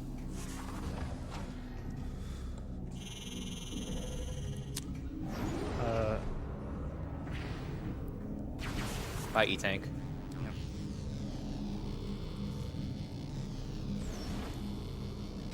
This part, There's Metroids in this game, by the way. Where's Yeah. Metroid? This part is memorable when first playing the game because, like, you see these Metroids in tubes, and you just know that they're gonna break out. Like, there's no way that they're not gonna break out. It's just a matter of when. Yeah, like casually speaking, this was actually one of my favorite parts of the game. Actual immersion of just being scared of the Metroids and then being, oh god, I know I'm gonna have to fight these soon. This is gonna be really scary. It's just a matter of when. The immersion just gets too high at this point. Alright, so there's a lot of these tunnels with dumb little lips at the bottom, which prevents you from getting clean boosts across them, so Claris is doing boost spring balls to pretty much just boost over them like that. Well, it's more difficult than it looks because you have to charge a boost and a spring ball at the right time, which, again, spring ball requires flicking the Wiimote, which can be very uncooperative at times. And also, if you're already in the air, then you can't spring ball, so those little lips might cause you a little bit of height and then kill your spring ball. Okay, this is the first energy cell that Claris will get. Energy cells are kind of the equivalent of artifacts and Sky Temple keys. In other words, they're kind of the final collectibles you're supposed to get to access the final area of the game. There are 9 energy cells, I think? Yeah. But Claris is only going to get 3 of them because they're literally on your way in this game. including being required to take an energy cell for Seeker missiles. So the final collectible of energy cells pretty much becomes a non-issue. Casually speaking, you need a minimum of 5 energy cells to reach the final area. You can actually reach the area where you use the energy cells as soon as you get screw attack, but all you can get at this point is just a bunch of expansions and I think like an energy tank. Yeah, the area is called Valhalla, which she can go to right now, but there's no real point in the speedrun. Yeah, not until you get Nova Beam. Yeah, so we're gonna get into that when it becomes relevant. But now her goal is to just get out of East Elysia because she got Seeker missiles. That's the only reason she's here. There's a bunch of Phazon Metroids, but you can just safely ignore them. Yeah, the doors don't lock or anything, so as long as you can get these secret doors quickly. Yeah. Please say that after the secret door opens. Good point. Secret missiles in this game aren't very good. Yeah. But yeah, there's another energy tank. It's pretty much on your way, so there's no reason not to get it. Just very helpful. Seeker missile. This area is one of the big reasons you get missile tanks at all up to this point. I think I jinxed it. I apologize. Because getting refills can be rather slow, as you can see. Oh, Nice come refill. on! I don't actually know where to get refills. Kill the Metroid? Oh no. Yeah, I think you could just kill the Metroid. Maybe. Hopefully it gives a refill.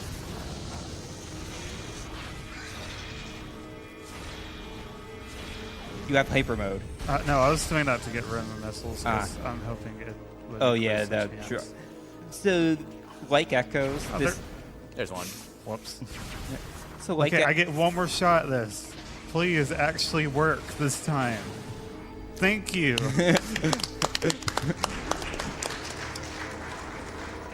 So I believe this game uses the same Oh, smart this way. drop system that Echoes uses, It's not exactly the same, but it's similar, I believe. Yeah. where it gives power-ups based on what you need. It's like if you're low on health, you're gonna usually get higher health drops, and if you're on 0 missiles, you're generally gonna get missile drops. It's not something that's really that relevant usually, just because you generally don't need to care too much about drops besides health drops.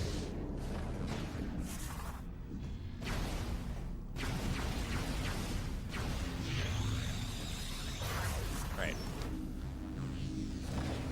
Yeah, I think we can squeeze in like a few donations here. We have a $10 donation from Kedzie saying, amazing seeing Claris pulling through with these tricks. Claris 1, RNGesus 0. Take these $10 and put them wherever you please. Well earned. And good luck with the rest of the run, friend. Got $5 from Scruffy129 saying, I was going to wait until the end of the week, but I knew I had to donate while Claris was doing her fine black magic to tear apart Metroid. Claris, you're my hero. Thanks. All right, so there was a hyper ball barrier that she had to get out of bounds to get around, and she needs to go through it again here. But fortunately, the solution's really easy. Not quite Relatively out of easy. bounds this time, but you can just walk over here and press the B button repeatedly. Yeah, about 20 times, then it just pops me through. There we go. And she's through. Are you ready for this immersion of the screw attack walls? Wow, beautiful. Whoa. That's basically where the game will tell you that to go get screw attack. But since we already knew where to go, that's the first time viewing the scene. And didn't need to go there anyway. So. Yeah. Okay, so there's a trick coming up. You're supposed to get the Theronium bomb parts with the ship grapple to be able to activate the Spire sequence, which is a sequence where you drop the Theronian bomb onto the Leviathan seat and then fight the main boss of Elysia. You can skip this by going out of bounds. There is I think 2 rooms adjacent to this, there's like a very tiny invisible trigger points for the Spire sequence. 3 rooms ahead. And she has a 3 timers set up to be able to get this trick down. So, yeah, here we go. She's going to use the same out of bounds she did before. After loading the next room, which should be already loaded, I think. So I don't think she didn't enter the ship, so it should still be yeah, loaded. it should still be loaded. That was too high there.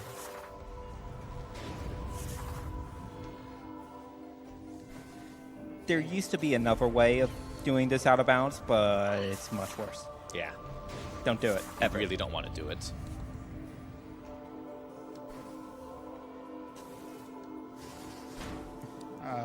What?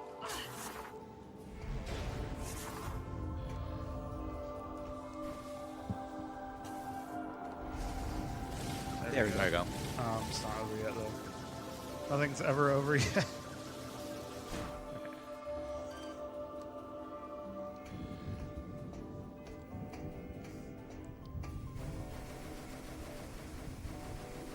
Okay. So she's doing a set of ether jumps again to get to the top of the room and to the door so she can transition into the next room. Again, a term we use for making the game think for the next room. Yeah, I know all about that term.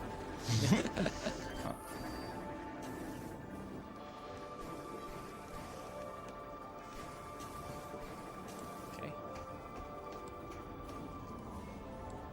Now this room here that she just transitioned to is the room that you're supposed to exit out of after the Spire sequence. Is it this room or the next room? It's the next room. It's the next room, okay. There's a really long elevator leading up to it. Mhm.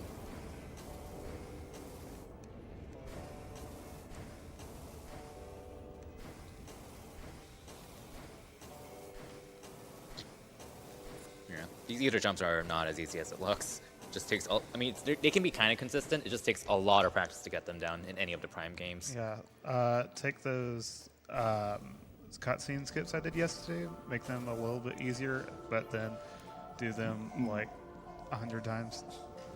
Alright, so that's not mine. neat thing about the command visor is that there's actually a compass on it for some reason, and she's using it here to line herself up. And she has a timer that tells her pretty much how long to walk in this direction. She has a specific setup to try to hit this very tiny invisible trigger that's far out in the middle of nowhere. So Yep. So first, she's actually going to a different room's box to do some more ether jumps to get high enough. Yeah, so right now I'm going to Spire, which is the room with the pirate fight that you do, and then you drop the bomb. I can't really explain things right now. yeah, she's gonna need to focus on this trick a bit. Basically, she's going to a really big room to get high enough to reach the trigger. Yeah, it's basically a door way that's invisible, and you can't see it, and it's way out of bounds, and I have to find it. And the map is more or less useless at this part. Okay. And hyper mode is really useful when trying to ether jump in out of bounds because like you have no visual cue of anything at all. But when you turn on hyper mode, you can see all these tiny little particles. That lets you know like are you actually going up on the ether jump or are you actually falling? And you just have no visual cue of that otherwise. So she's repeatedly re-entering hyper mode just so she actually knows what she's doing. Yeah, so what I did here was go to the corner of this room. So, like, I don't really know how to explain how I did that, but I'll know where I am once I get to the top of the room now. So I'm just in the corner of it.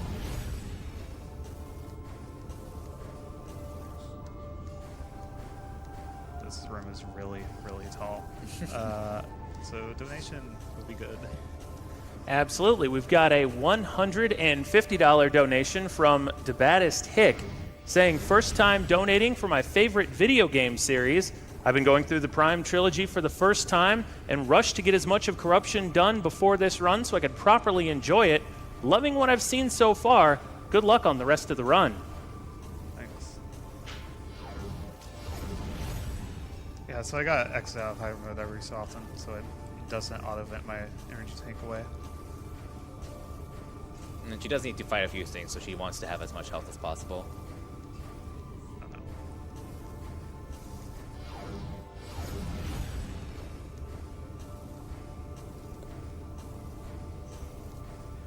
she actually goes higher than she needs to, but You can't really tell how high you are, so you can't go to the height you need to be easily. All right, there we go. That's a skywalk, which is the top of the Spire's box. Okay. Here we go. Line up the compass there. Go.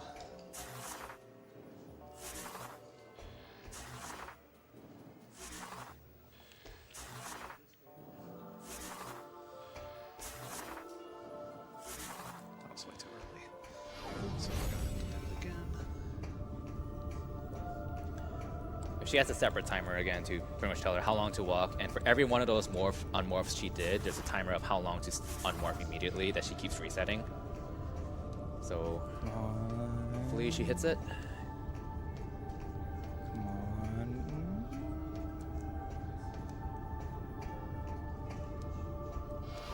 Come on.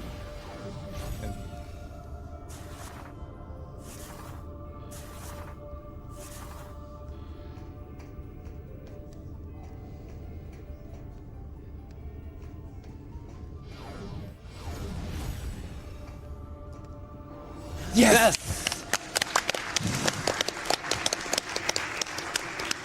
Great job. All right, so that's the scariest part of the run, because if you don't find it, then You have no idea where you are, so either good that luck. or you have to redo basically all of it. So yeah, she just completely skipped getting the bomb parts and ship grapple. So now the game thinks she has the Theronian bomb, and now she has to defend the bomb from getting bombarded by pirates. So this first ship here, you're supposed to destroy these ships, but the first ship here cannot be destroyed until after it fires a shot. I assume it's because it's to demonstrate that these ships can damage your Spire structure. So like after it moves over to the right side, she can actually destroy it, which is why she's not using hyper mode, because there's no point in trying to outright destroy it since you can't until now.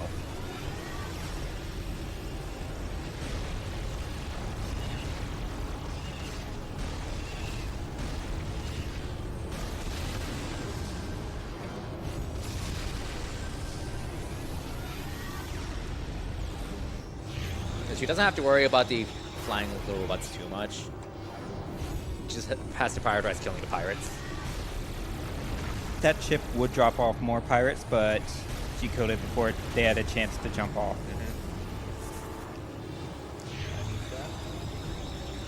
Ooh, yeah, you are kind of low. Yeah, I vented an extra energy tank while I was trying to get here.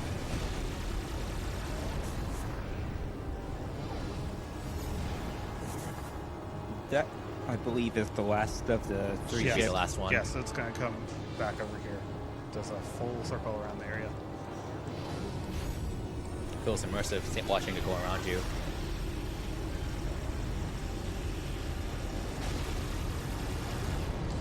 So we're gonna be a random pirate right there that just jumps off. It gives up. He gives up. The pirate's dropping out. Alright, so now you just go into the escape pod, like you turn off the engines and then go into the escape pod and escape, and nothing bad will happen. Yeah, they perfectly tested everything before they sent Samus to go blow up a bomb. It's not like she has to go down and fix anything. I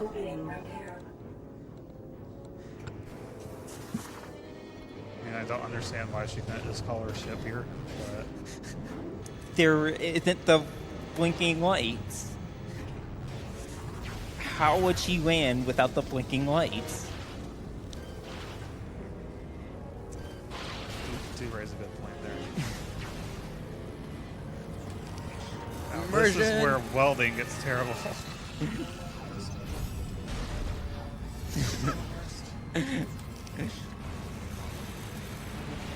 So normally you're supposed to actually rip that one panel off with grapple lasso, but for whatever reason it can be destroyed with hyper beam. Yeah, and then the grapple point is still there, even though the wall's already destroyed.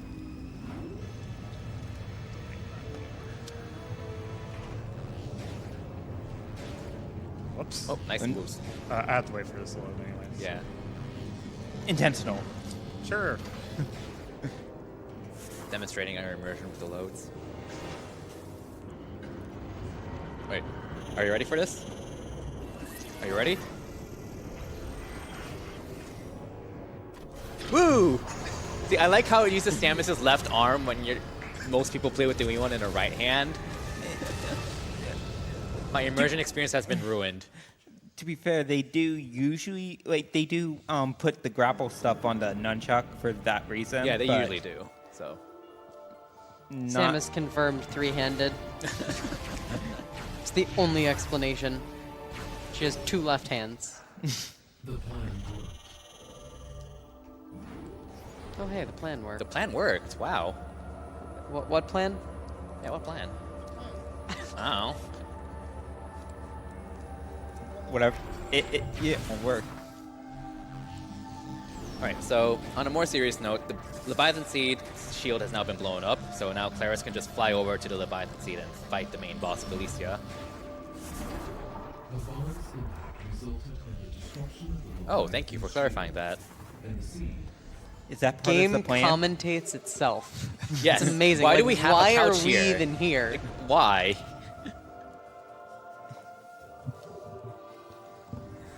Alright, so this is a very, very not forgettable boss coming up, I think. What are you talking about? This boss is very memorable. So, like, the first area, like, first main area with the Leviathan Seed, like, the boss there is Moganar, which is one of the giant golems you see throughout the area. Like, you know, very foreshadowed and stuff. The boss of the next area, Pirate Homeworld, is obviously Ridley. You don't just fight him. It's Jabbar now. Spoilers. No, you're wrong. It's Omega Ridley. Get it? Spoilers. Gosh. Wait, Alright, and here's the boss of this area. this is the boss of the area. Seeker Missile Locks. What? Okay, attempt number 2. Do it. Hey! Woo! There's still There's more. another one. There's another one.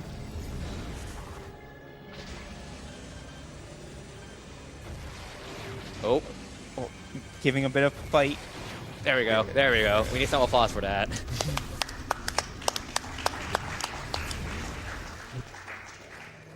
And now for some reason there's this. I don't know why the previous boss seemed like enough to me.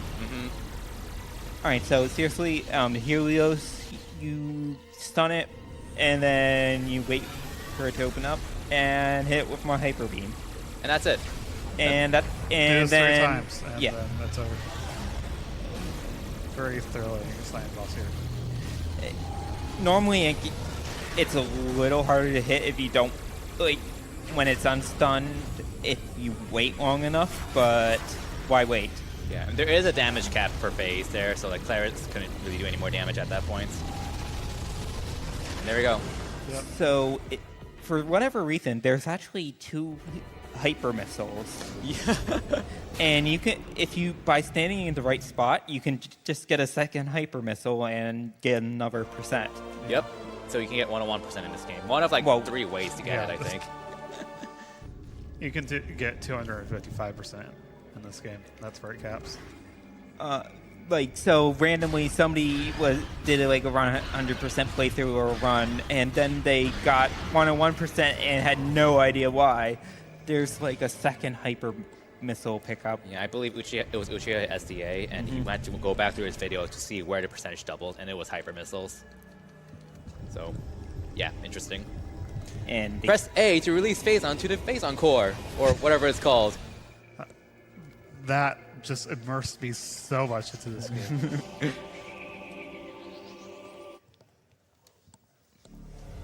So yeah, that is Alicia. We are completely done there. Don't need to go back again at any point. Wait, you're not going back for Spider Ball? Nope. Wow, sad face. what's a spider ball? Anyway, we're gonna go to Pirate Homeworld next, but that's gonna take a bit because gotta tell you about it and loads and all that. So good time for more donations right now. We've got plenty. $50 from Sushi Elemental saying, "Oh, you spoiled children with your immersive video games. Back in my day, moving the controller did nothing. All we had in Metroid was the balsa wood suit and old short bow with no arrows, and we were fine with it." We've got $30 from Cyberbot X saying, "So why do all the civilizations in the Galactic Federation have things that work perfectly for the only power suit in the galaxy? Good luck on the run, Claris. And now how about that all bosses in Athena?" I've been wondering about that this entire run. I just think about that every time I watch a Metroid game. It's like, why are there all these morph ball tunnels and things that are perfectly designed for Samus? Like, is she just some sort of god? Like, It's a string of coincidences that basically Samus can shove any explosive up her arm cannon and it will work as missiles. Yeah, but, like, why do even the pirates design all these morph ball tunnels everywhere for Samus to go? Vents? I believe there's a That scan are log. perfectly Samus shaped. I believe Well, there. galactic regulations. OSHA. Gotta have that safe workplace. All right, so this area introduces acid rain, which is actually really dangerous. It drains your health exponentially and very quickly. So you can stand in it like 1 or 2 seconds and you're fine, but after that you're probably dead. So Claris is going to do a double bomb jump into space jump here to skip a puzzle here, and she's going to get her second energy cell, which is basically required. You can't skip this. Well, casually speaking. And that opens up a morph ball tunnel. Surprise. And also stops these vents so she can keep rolling through and go to the next set of rooms. Yeah, we really don't care about that additional information. So Okay.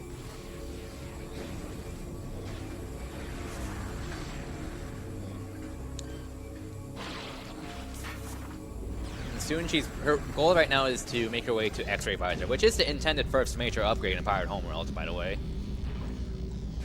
An X-Ray Visor in this game allows you to activate certain terminals and also see weak points in phase height and such.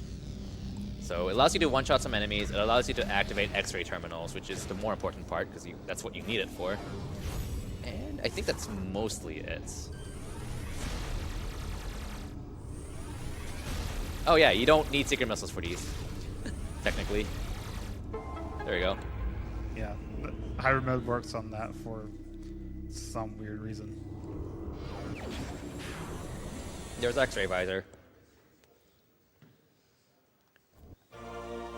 Right, so these terminals here are random, and you also cannot just blindly guess and hope you get them correct. You Like, think you could, but can't. they specifically programmed it so even if you got it right, you can make it wrong instead. Yep, change the answer on you.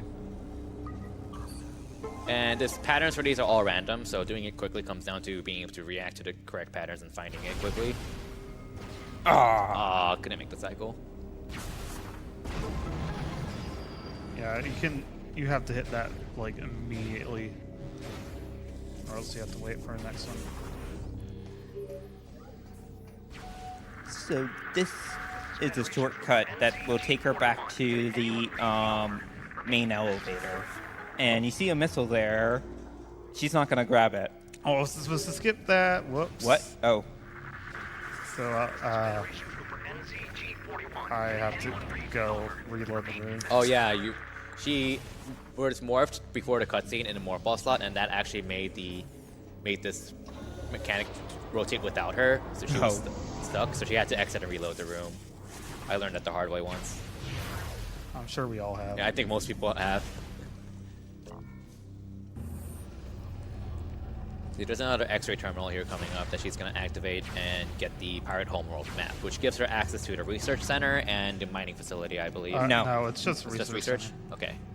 It puts the like seed on your map, I think. Yeah, it puts the seed on your map, but you don't have a way to get in at this point.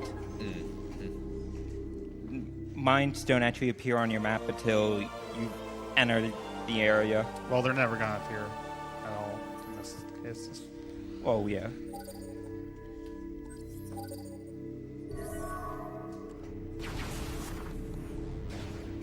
So back to the ship. We'll have time for some more donations here. Absolutely. We have a $150 anonymous donation saying, love watching all the runs and supporting a great cause. Good luck to all the runners.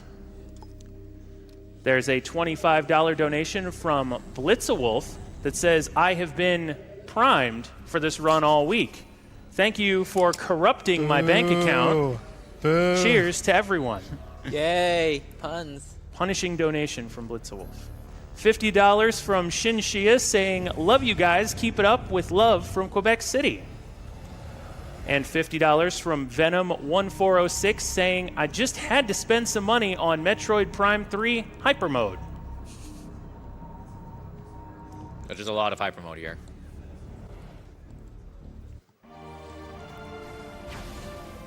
We've also got $20 saying, donating during Prime, one of my favorite game series of all time.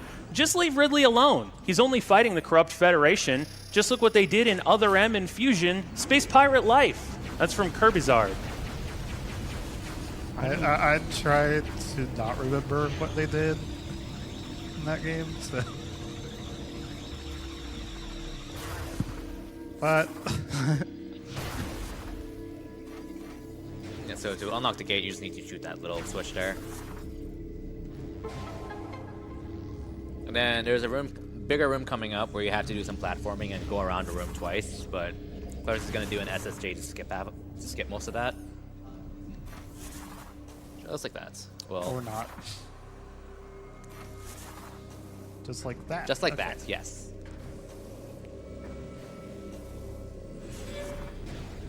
And now we get to listen to that for a while. There is an energy tank in this Morphle puzzle here that Clarence is going to get because it doesn't really cost much time. And you need to activate each of the bomb slots you see here to pretty much open the path to the next area. Next part of this Morphle tunnels.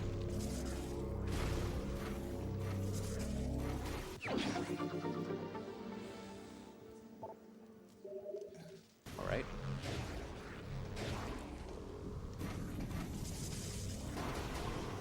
Is that the last energy tank you get? Yes. Yes, that's the last one.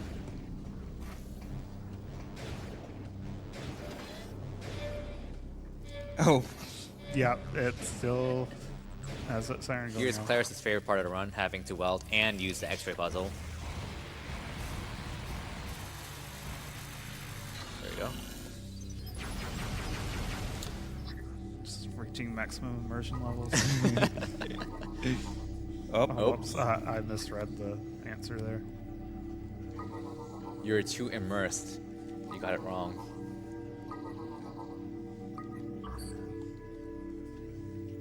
So yeah, that switch is important. It opens up the path to the next set of rooms that you need to go to the trooper that just called you in and is asking for help. the trooper. Oh, I Help. believe the troopers said, well, actually, either said or will say that they know a way through the acid rain. That won't be an issue. Yeah. Also, that missile, you That's can true. get it early without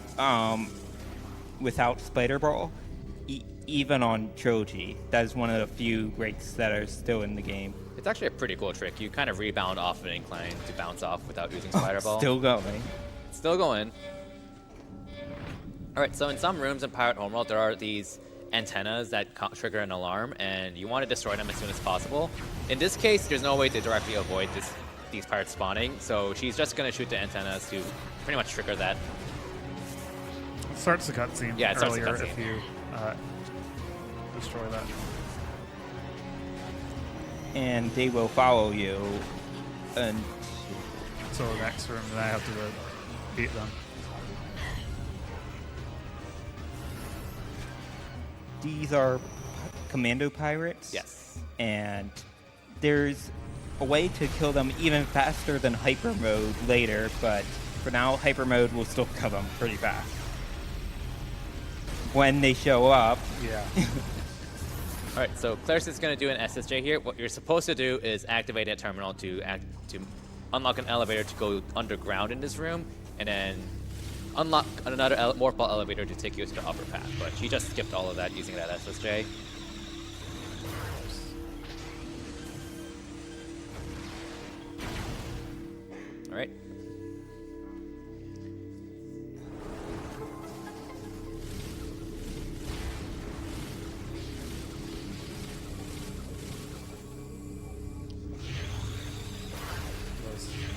activate one crate because I have to wait for the room to load anyway.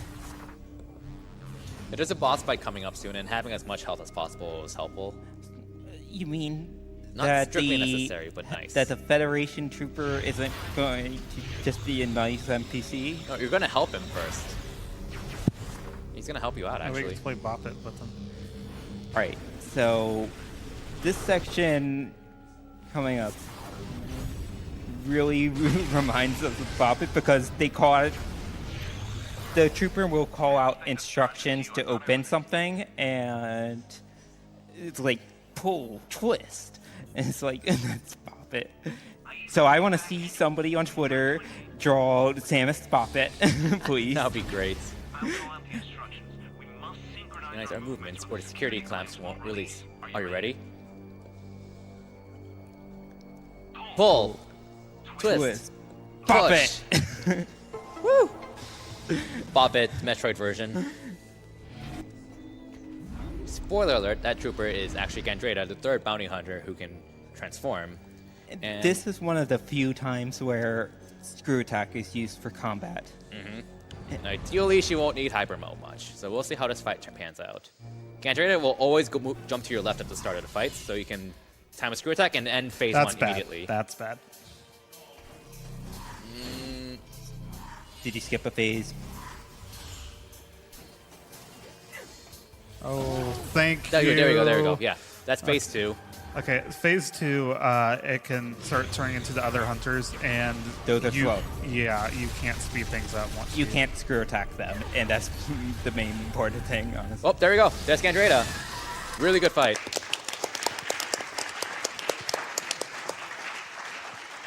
Rest in peace, glowy pretty colors girl. You will be missed. I really like Gandreda's theme. Yeah. You don't hear much of it. Yeah. YouTube exists. So we just got grapple voltage, the fourth of the 5 grapple upgrades. It's kind of an interesting idea, though it's kind of not used very well in this game. It's pretty much just used as a key to open doors. You could also drain shields and stuff, but Why do that when you have hyper mode? So yeah, Pirate Homeworld has these trains that Memory mentioned a while ago that you can use them to, they're kind of nice shortcuts and or elevator-ish things that you can use to go around the Pirate Homeworld more quickly. So this one takes you from the research facility, end of a research facility, back to the and ship. on every one of them, you have to do the little mini game of lifting your Wii remote and pulling it down. And one of them will probably go wrong. Yeah, sometimes it just likes to not detect it, and so you're basically doing this until it works. I think the game lies because you only have to tilt it up and then down when the game actually moves it right at the same time. And I'm just like, It doesn't say right though. It only says up and down. Tilt the Wii remote up, tilt the Wii remote down. It's so thrilling. It's immersive. Alright, so now with grapple voltage, Clarice is going to go back to the command center. And you're supposed to... There was a room that she was in earlier with an energy cell and a lot of acid rain. The next room past that is behind a barrier that requires using grapple voltage. And it's all in acid rain, so you can't grapple voltage that normally without the hazard shield, which is the upgrade that you need to be protected from acid rain. However, there is a safe spot just in range of the grapple voltage spot node that you can stand in and use grapple voltage without dying. So she's going to be taking advantage of that, and if you don't know where we're going with this, she's going to skip Hazard Shield, which is actually, I think, the first major sequence break ever found in this game. Yeah. Yeah. So it's kind of neat. It's one of the few items skipped in Aruki's old segmented run of the game from way back, which Yeah, which that- held up for quite a while. I mean, that run is like still better executed than most people. This run, this, Yeah, Aruki's segmented run is very good, and it still holds up very well to this time, despite the fact that it's very outdated, really, but still, the execution's very solid. It was one of the runs that really got me into speedrunning, actually. And Hazard Shield is one of those skips that was implemented into that. Yeah, here's the safe zone. Just have to kind of inch it towards didn't it. have to be shot to function this time. And if you're in hyper mode and enter acid rain, you're gonna auto vent, so you can't just tank acid rain with like Hyper mode. that. Evidence of Yep. hidden Chozo artifacts on Now here's a few fights she's gonna have to handle. in But the what acid about rain. the Chozo artifacts? This isn't Skytown. So what Claris wants to do immediately is back off, back into the safe zone, so she doesn't take damage from the acid rain, and then take out these enemies with hyper mode. She also wouldn't be able to even enter hyper mode in the acid rain. Yeah. Grabbing some health drops, and then she needs to destroy, back off again, and then destroy these full crawl tanks. Unit 217. Really wants to tell you about these Chozo artifacts. Send. Unit 217. Unit 217. Okay, so I'm gonna get out of bounds. Like, Don't forget to reload the room. that's what I'm getting to. Basically right here, but you can't do it right now because there's an invisible wall blocking you. So I have to go reload the room first to remove that invisible wall Yeah, so because for some reason they didn't keep that there all the time. So the AU unit is telling you that basically telling you to go back to Skytown Elysia to get Spider Ball, but she's also going to be skipping Spider Ball. Right, And this is one of the rooms that requires Spider Ball normally. Yeah, this is the only place that isn't otherwise faster to skip it anyway. So Here we go. She needs to do a boost Spring Ball with the camera being wonky too. There used to be another way to do it. That was much worse. oh, much worse. 2 spring balls into a bomb jump into 2 more spring balls. It was like in the span of a second and a half. Yes. There we go. Nice. So this is a really simple out of bounds in terms of what she's gonna do. She's outside the box of the room and she's just gonna climb to the top via ether jumping and then get back in bounds to the next room because the only point of this out of bounds is to skip that spider track. So I think she's gonna let the room load around her. Yeah. It's preferable Yes. There we go. if I've you gotten stuck in the wall doing that before, God. and that was the end of my run. So. Yeah, you really want. It's really easy to get stuck out of bounds if you're not careful. The really easy way is to screw attack, because when you screw attack, you don't really regain control of yourself until you land. See. You don't gain control of yourself again until you land on a physical landing spot, which most of the time you're not going to when out of bounds. So yeah, it was rusty. It was just immersion. Yeah, I had the way more effort to get that rust off. All right, so this is the Train 2D mining area of Pirate Homeworld, I believe. And the big room coming up is a room where you're supposed to kill a bunch of pirates. She's gonna At destroy first, save. Yeah. you can activate the save stations, not the shit ones, but normal ones with boost ball for. I do not know why. You just can. I didn't know that actually. Yeah, you just boost into it and it works.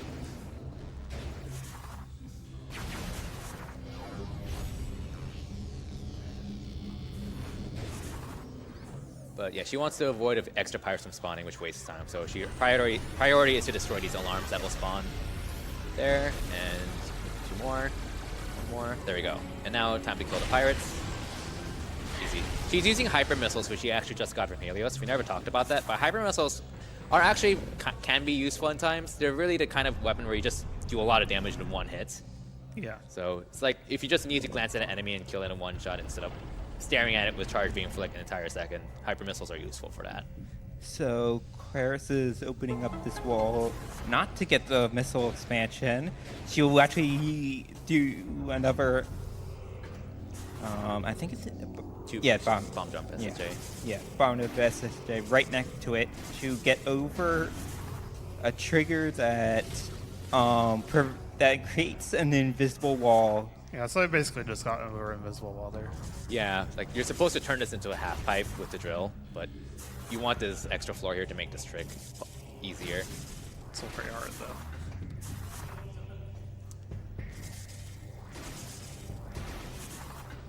Timing is really tight because if you unmorph too late when you try to do an SSJ, you just can't jump because your jump has to be within 1/3 of a second after you go airborne. But if you do it too early, then usually you're just going to be too low to make it in the first place. So in most cases, if you see Claris get an instant unmorph but not jumping, she's a little late. And it's a lot tighter to do with with a double bomb jump because you have to wait for the second bomb to go off before you unmorph. And you still need the height. Yeah. So Oh, I didn't think that was going to work.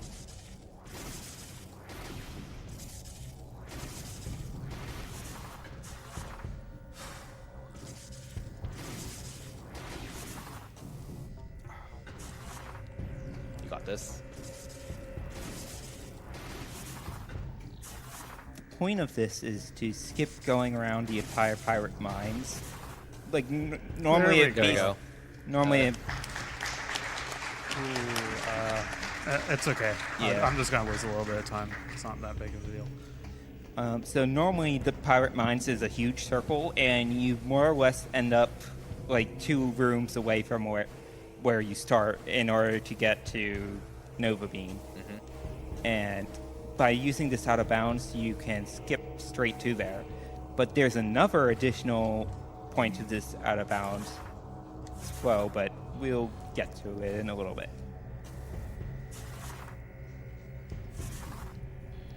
Transitioning varies from area to area, and in some areas, transitioning to rooms is really difficult. Really, in Pirate really Homeworld, difficult. you have to the consistent way is to kind of roll off the edge of a door, but you don't want to do that all the time because you have to get back up. All right. So Claire's is going to load the next room, get on top of this door, do a few ether jumps. Whoops. That sent me forward when I did not. Whoops. Okay.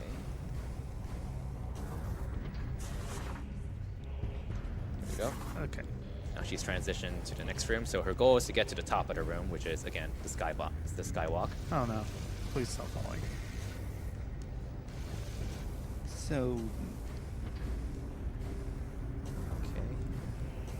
she actually, I believe she transitions the room back to Yes, the previous she did. room in order to set a checkpoint. Okay. So the checkpoint is set to the previous room because the game still thinks she's in that room. She just got Nova Beam, which actually skips like a 4 to 5 minute timed fight that you cannot speed up. And best way to die is to Yeah, there's an Restart. object below the floor that just kills you instantly. Because otherwise you would be stuck in that room. There's no way to escape after doing that trick aside from dying. So what I did was the game thought I was in the other room, so it's going to spawn me in that room instead.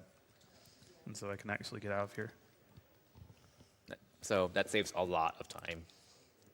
All right, hello. Nice to see you, Samus. So the Nova Beam is the final beam upgrade of the game. It's aesthetically, in my opinion, is really pretty.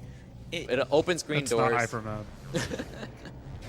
Yeah, hyper mode still completely overpowers it. It lets you open green doors, which is the main important reason. You also need it to defeat certain enemies, or certain boss, I should say. it allows you to shoot through certain. Immersion. Rotate first. I had that wrong. It allows you to. I had it wrong too, and I don't want plagues. So. Nova Beam also allows you to shoot through a certain material type called phasite. It basically functions like the old 2D wave beam, in that it lets you shoot through some walls. Were you properly immersed with that?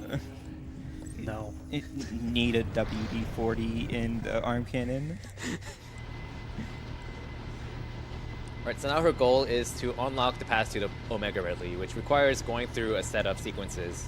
I think we call it like a demolition squad sequence or whatever, where you have to kind of go to an area, and then the Federation shows up, and then they're like, "Hey, we need you to escort these guys with mines or whatever," And then, we're gonna have them go right first. because that's strategy. And you need to have at least 4 alive at the end. Before that, you're also supposed to disable the defense using Nova Beam, You're gonna. but she's not going to do that. She's not gonna do either of those Nope. things. She will go to the room that's close by to where you start the sequence. But all she needs to do is get to the end of those series of rooms. Oh! Accidentally got a missile. Don't even. That missile is really lonely, so I decided for once I'd pick it up.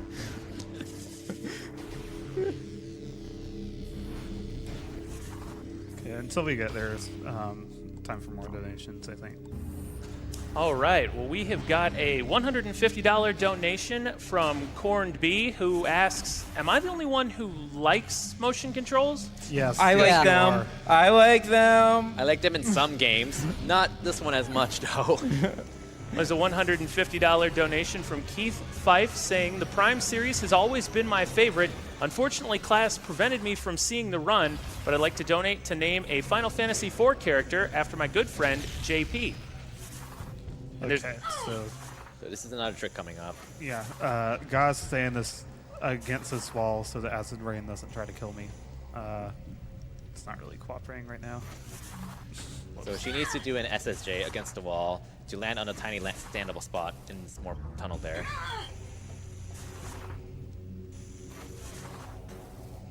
you go. And then I got okay. Nice. That jump is really skeptical. Weird. Sketchy. Yeah. This is the room where you're supposed to start the demolition sequence, but now that she's out of bounds, she can just kind of go through. I hope you're ready for this epic music. Oops. No. Oh. When you land on the bottom of Ether, you basically have to mash to get out. A lot.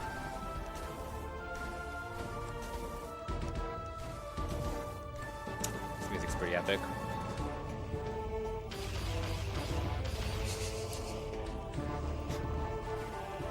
See, that's the best part about Metroid speedrunning. You can shoot to the music all the time. Now the music changes again.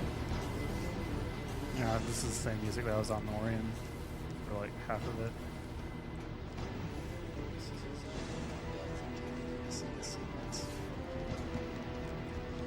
So yeah, what you're supposed to do in these rooms is basically go through room by room, killing everything in the room before the next room unlocks. And also make sure that the demolition squad is protected and they don't die. So it saves a lot of time because you don't have to kill anything. Until the end, at least. Oh. Oops.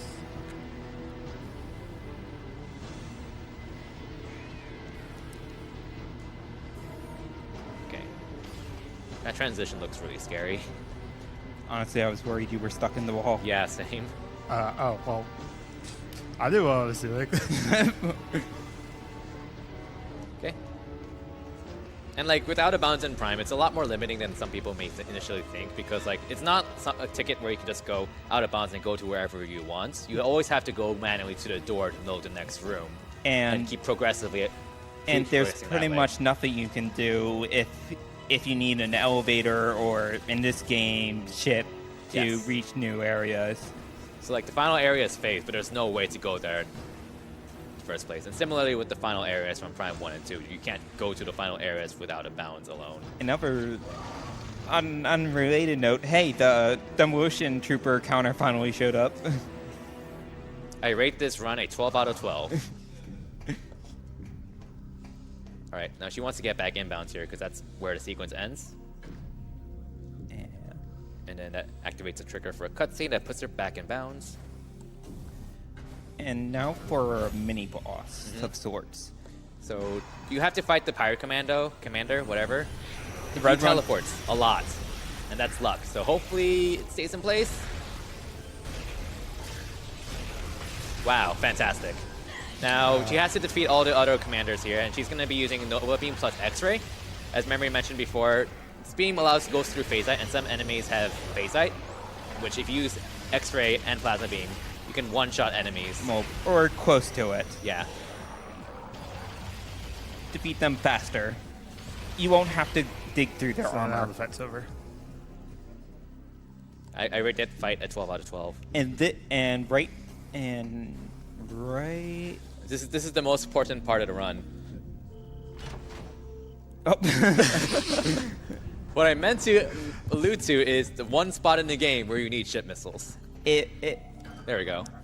if you could skip the item from the Leviathan feed on Pirate Homeworld, you could skip getting ship missiles altogether.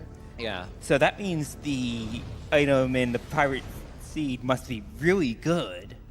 Oh yes, it's just the It's best. very useful. Man, that 12 out of 12. Still there. I rate Still this. there. I rate this joke a 12 out of 12, that's for sure. Yes.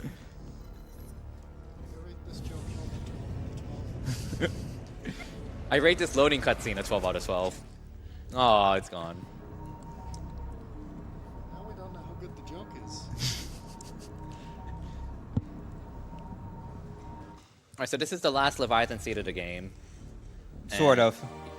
Yeah. Last one you have to fight a boss in. I hope I'm not too low. Okay. So you can actually get out of bounds to skip these, but you need Nova Beam for Ridley himself, so you can't actually just skip Nova Beam for this.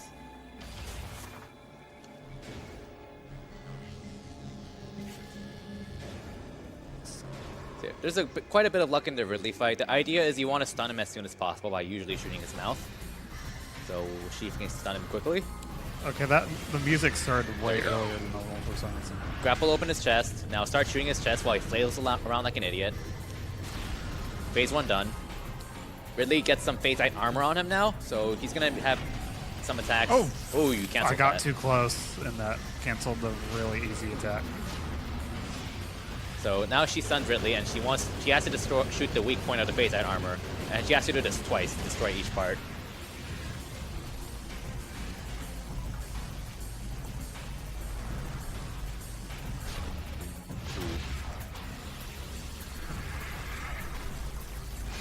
Nice.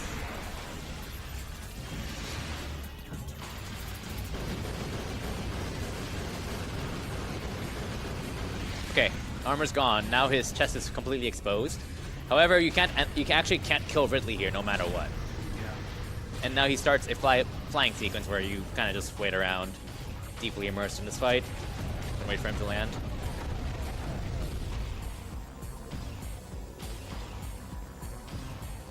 I rate your present missile situation a 20 out of 25.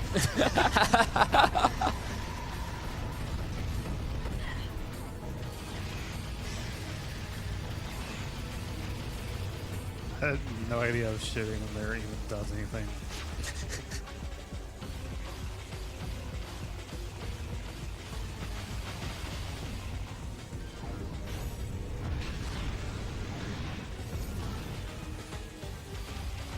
This is a very exciting fight. I think the flying by phase is nope.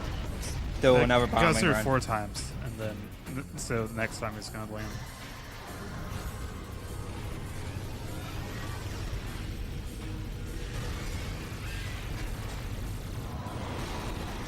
And done. Nice. So now it's time for the final item of the game, The final grapple item, more importantly. Hyper Grapple. It's phase on grapple voltage. It's incredibly useful. You basically only use it on a couple obstacles. If It you has the word hyper in it. That makes Clearly it good in this automatically. game, that means it's absolutely fantastic. If it has the word hyper in it, that makes it a speedrunner's best friend, right? there's only like There's two two spots. required uses of it in the game. Also, think- since I skipped getting corrupted, for some reason it gives me a normal hyper move bar at this point.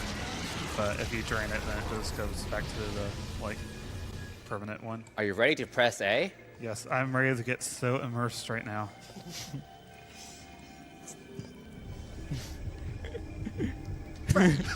Oh, I pressed it too early. Immersion ruined.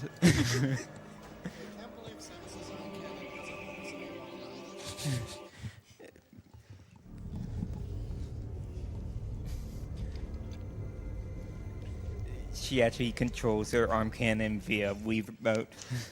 Oh my god, I feel so bad for Samus now. I take everything mean about Samus have ever said back because clearly she must lead the most miserable life in the world if she actually has to survive by using a Wiimote. Oh, I'm so sorry. Huh? You don't want to know. I like the Wiimote. No, you don't. Yes, I did. Yeah, you did. Did you learn not to?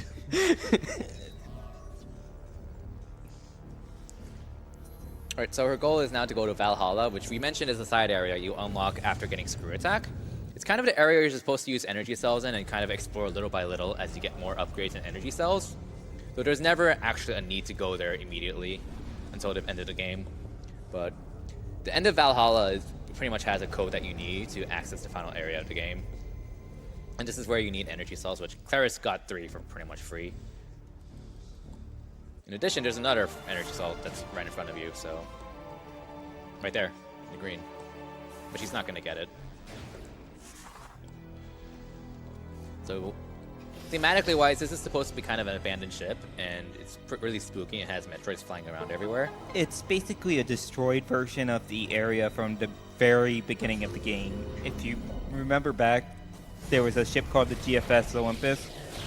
Most of the rooms are basically destroyed versions of that one. Mm-hmm. It's sort of like the crashed frigate of Prime 1, except without water. In my opinion, it's actually a pretty neat area, casually speaking. It's just, the loads in this area also kind of suck. Bit of an understatement. Alright, so she did some platforming there to skip going around her room a few times. This is the equivalent of the area where you got missiles. Yes. So you can do a similar sort of set of jumps.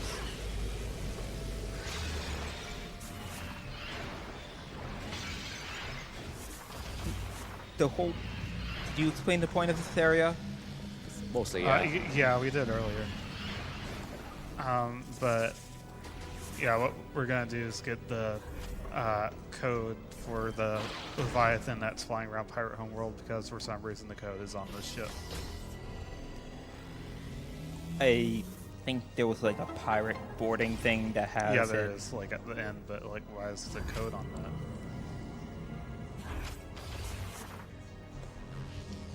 There is an energy tank coming up, but it's a little bit more out of the way, so she's not going to get it. Here's the third and last energy cell she's using. There are 2 more energy cells you're supposed to need, casually speaking, coming up soon, but she's going to be doing a really simple skip for that. You would also have to fight a mini boss called The Metroid Hatcher. Yeah, and It's terrible. it's terrible unless you use. However, it has phase-light armor, so it is still vulnerable to the same X-Ray Nova. X-ray Nova trick. So you can kill it in pretty much instantly without having to do really annoying. What a load! Loads! Woo!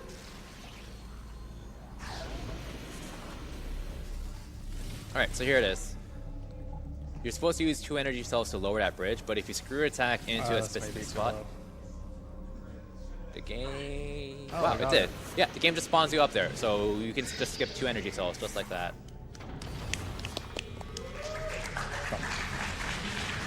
Who needs energy cells? Us.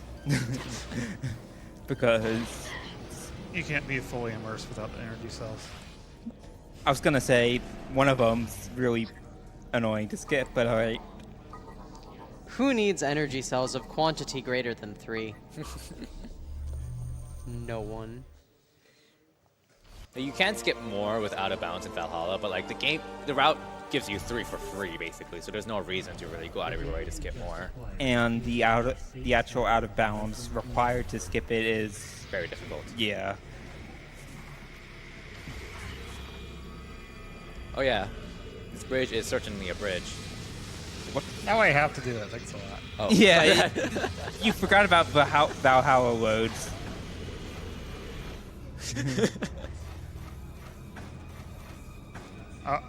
I think the Metroid was Higby from Yeah. the other room there. Anyways, I don't think there's really going to be much happening, so probably a good time for donations. Yeah. Absolutely. We've got a $150 donation from Analog Mog that says, Kupo? Kupo! We've got an $85 donation from Cahote88 saying, greetings from Germany. I love AGDQ. Great event with great runners, awesome speed runs, and all for a great purpose. Let it rock. Also, $10 donation from The Zero Burger Zero King saying, loving the speed run of Metroid Prime 3 Immersion. I mean corruption.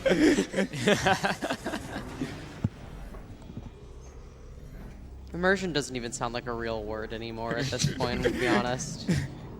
how immersed we are in the game.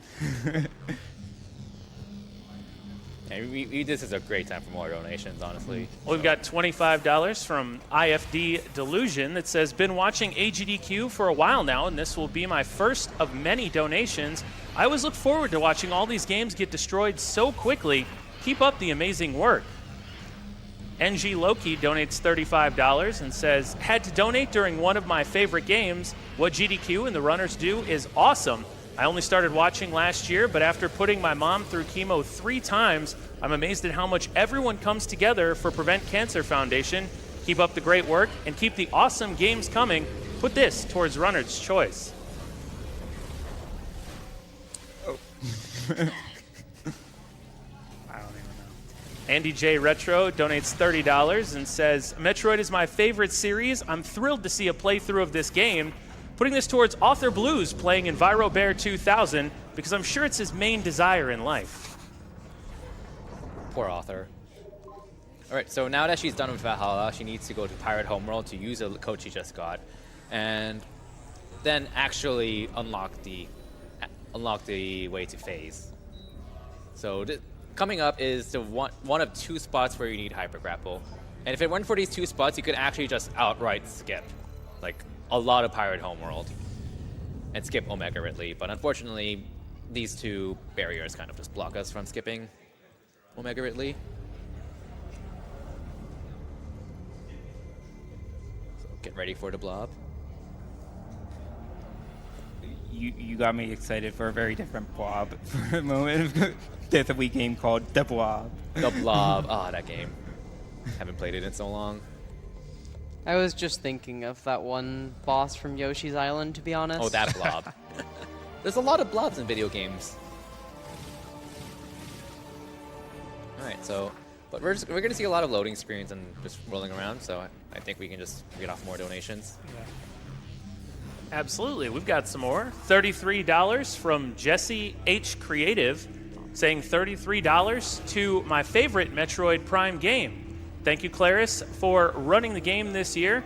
Destroy Cancer, Destroy Phase, Save the Rundus. Donation goes to Runner's Choice. That saved the Rundus. That was so good. Rundus is alive in this run. Yep. She has never killed him. $50 from Marissa Raptor that says, been watching both GDQs every year for the past few years. Love how we can use our love and talent for video games to help kick cancer's butt. Thanks to the organizers and runners for powering through every year. That's an interesting looking door. So this is one of the few. This is the first Hyper Grapple thing. You can actually wall crawl past it, but the problem is getting back. Problem is getting back. If you could find a way to get back, I believe a way to skip the other one was already found. Yes, but I remember it being pretty hard, so it's like Well, would not be fun doing that. Look at that well-oiled train switch right there.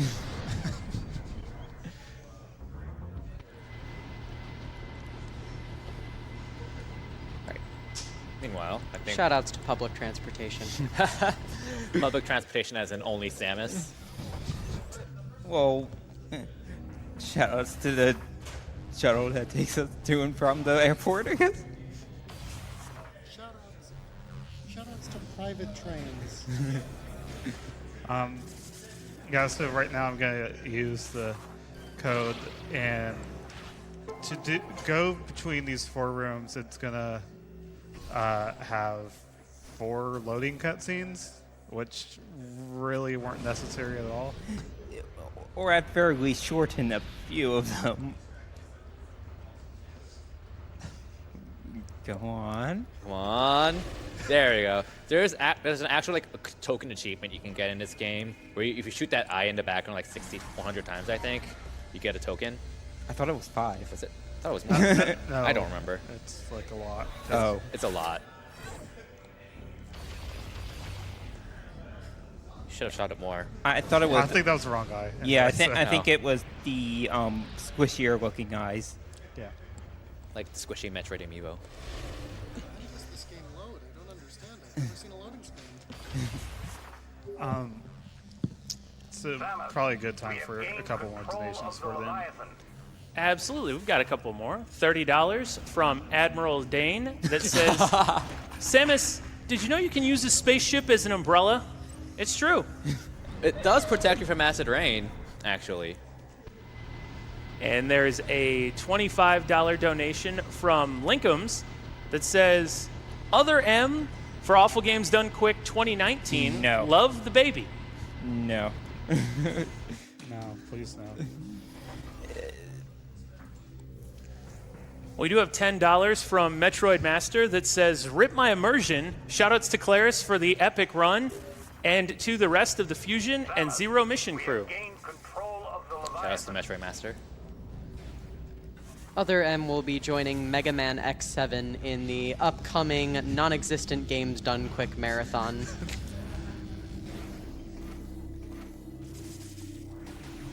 I never played X7. I'm not sure if I will keep it that way. I mean, it doesn't exist, so like you really didn't miss much. Yeah, I don't know why they went straight to X8, but oh well. Right, a few more donations. Well, we do have $25 from Grand Plopper that says, all of this immersion is giving me carpal tunnel syndrome. Happy to finally be supporting such a great cause. Keep up the great work, everybody. And also, just to let you guys know, there are a number of incentives that have been met for some games that are coming up. Super Mario 3D World did reach the $10,000 incentive, so we'll be completing Champions Road. That's going to be super fun. Champions Road is ridiculous. It's definitely going to pay off.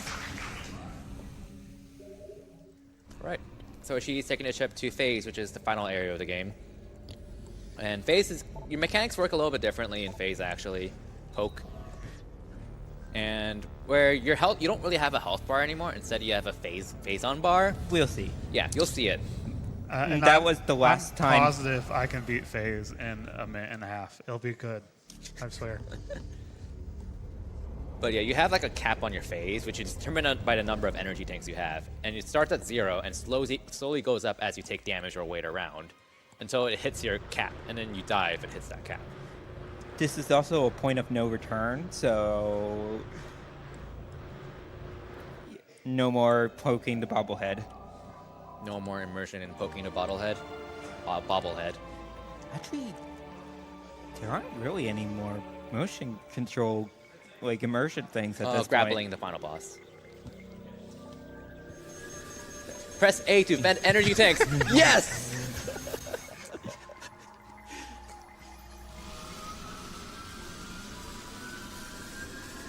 But yeah, so you see where the yellow meter is now. Kind of a grayed out meter now. If your meter hits that cap, then you will die. So Claris wants to keep an eye on her health. Or phase on meter in this case. Unlike the most of the game, actually using your hyper beam won't, or hyper missiles won't drain the meter. Yeah, the only hyper weapon that does is hyper grapple. And this is the other hyper grapple blob. And that's it. So keep in mind, Claris does not have hyper ball, and there are a few rooms where you need hyper ball. So she's gonna skip going around this room a bit by using a SSJ, and then blow up that crystal with a hyper missile and keep going, navigating the top of the room. Now what she's gonna do here is do a boost into an SSJ, which if she does it correctly, she can gain enough distance. There we go. Nice. Nice. That's actually kind of hard. It's not super hard, but hey, it looks cool. You can kind of jump through a literal hole in the wall to get out of bounds. There's a much funnier out of bounds in Pirate Homeworld, Yeah, but we didn't pass by it. Yeah, it's just literally a pipe in the wall, and you can see it and just screw attack into it, and it just leaps out of bounds. And it took years to find. Yeah, I think it still works in Trilogy too. Yeah. It's just a funny thing. I think it was probably found after Trilogy. Oh no. Oh well, that's not that big of a deal. Yeah. So there's a few reasons why she's navigating out of bounds. One, of course, she doesn't have hyper ball, but also this allows her to skip Jump, some it's not fights that big of a deal. she's supposed to do. For example, there's a room where you're supposed to fight like 10 phase on hoppers or whatever, but she can skip that. The worst is the at the very end, you have to kill a Leviathan infant, Oh yeah, it's and that pretty takes terrible. forever to die. Wouldn't It's even be a worse Metroid on, game without babies. It's even worse on PAL, actually, Yeah. which is the European version. There's not too many differences between European and US, and most of them are irrelevant with the tricks that I don't think Samus there's is doing. anything that's relevant like in this run I'm In the doing. current route, there's nothing relevant, actually.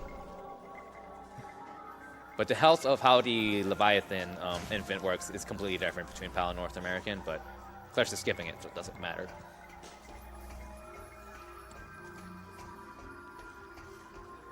Alright. Carefully navigating around to reach the doors. This is my favorite part of the run because there's a lot of falling down, which is my hobby. Exclamation point, I fell down. Yes. More falling. Hi, Kirby. Hi. I think in one of these shafts, you're also supposed to like Fight a fall down. monster Yeah, you're supposed of to fight a sorts. monster where all you do is just mash into Yeah. its mouth. But One thing we should note is that screw attacking out of bounds is really dangerous, and And you don't- should always avoid it whenever possible, yes. because you can get stuck and fall forever. Which is why you're doing it right now. Yep.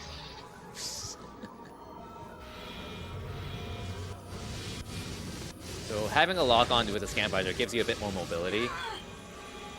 And there you go. Well, not done with the run, but done with the wall crawl. So this is Dark Samus, the only fight in the game, and your general gist is all you're gonna do is keep mashing. That's pretty much your best form of DPS. Maybe squeeze in a missile if you can. All right, so when she splits into 3 parts here, she's actually regaining health, but you can distinguish the correct one using the X-ray visor. However, the first time she does this, she's always right in front of you. And there's also There's only one. of them. So, Yeah. Oh, is it only one of them? I don't Yeah. remember. Okay. Now there's 3. yeah. Only after a certain amount of damage does she split into 3.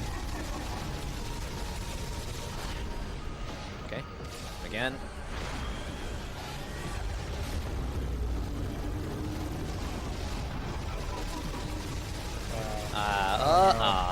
Bummer. My lock on got lost. As long as There we go. as long as Dark Samus doesn't do an attack that involves multiple of the clones, like it'll be a relatively fast fight. All right, so this is the Aurora unit. You want to shoot the tentacles and then keep shooting the exposed hole, which once you shoot it enough, nice missile snipe, by the way, it becomes stunned. You rip off the shell, and then you can actually shoot down this boss. So she starts it up with a missile, then 4 to 5 uncharged shots, Oh and my then God. another missile. I couldn't lock on. Using And she's going to try to repeat that. And the patterns here are random, so well, that's not a bad pattern if she can finish stun him immediately. There you go. And then if she does this right, this should be a 2-cycle. No more motion controls. It's done. Well, other than pointing. Okay, so time will be coming up. This boss is the last phase of the final boss. This boss is also very random. She wants to be able to stun this any pattern that lets her stun this boss immediately. That's good. That lets her stun her. Okay. Well, I think the Well- Aurora unit's male, but the Dark Samus is female. Okay, yeah, that makes sense. And if she does this right, all right. That's a good la- pattern. That's a good attack, pattern. So because she Aurora unit becomes stunned immediately after. And Time. time. That was corruption. Bye. Get me out of here. Nope. You're trapped on the couch. Nope. Great job. Honestly, very good aside from. Yeah, it was really that one trick. Yeah. Everything else was super smooth. All the Everything crazy else out is of really bounds. good, honestly. So, Girl. lady.